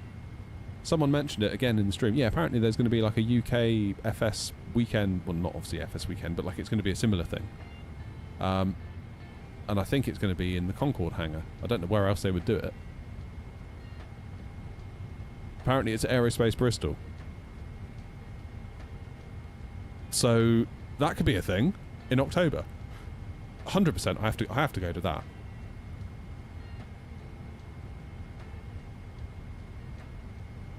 So yeah, that'd be amazing, right? If that became a thing. Keflavik Tower, Speedbird 80 Tango, established what runway? Like Bristol Airport's my local, really. I don't live in Bristol, but it's my local. So 6 knots from way 19, click on. If you go, you'll have to do a live stream. What, like one of those IRL? I'll be one of those like annoying IRL streamers, just harassing everybody for my own content. But yeah, 100%. 100%. We'll have to go to that. Maybe we can have a little bit of a informal air not meet up if people are able to make it. Because it's always been that going to the US has been super expensive.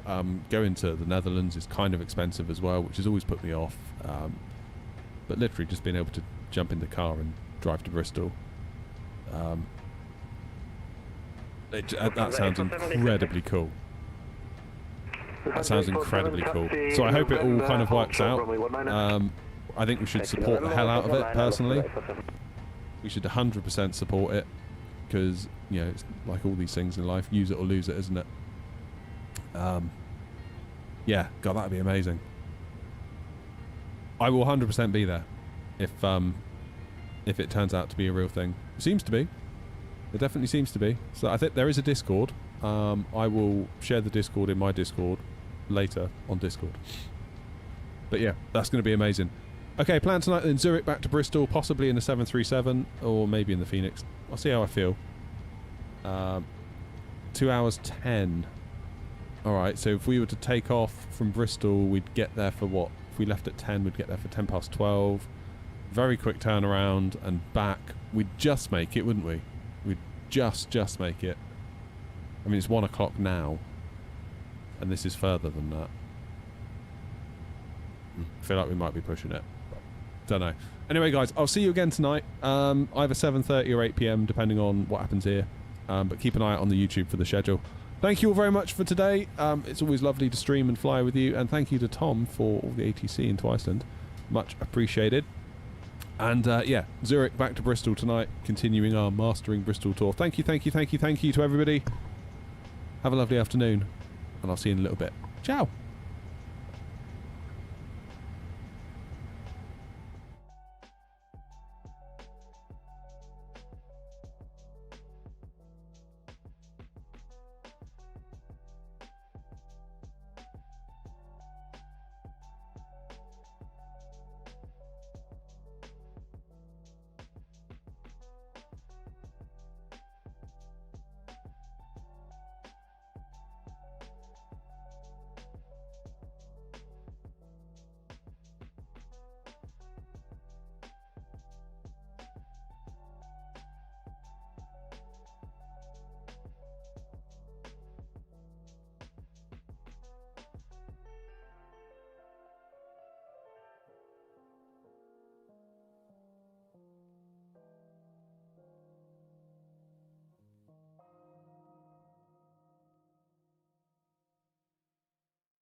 Lufthansa 847, will you be ready for departure? Negative, I call you. Roger.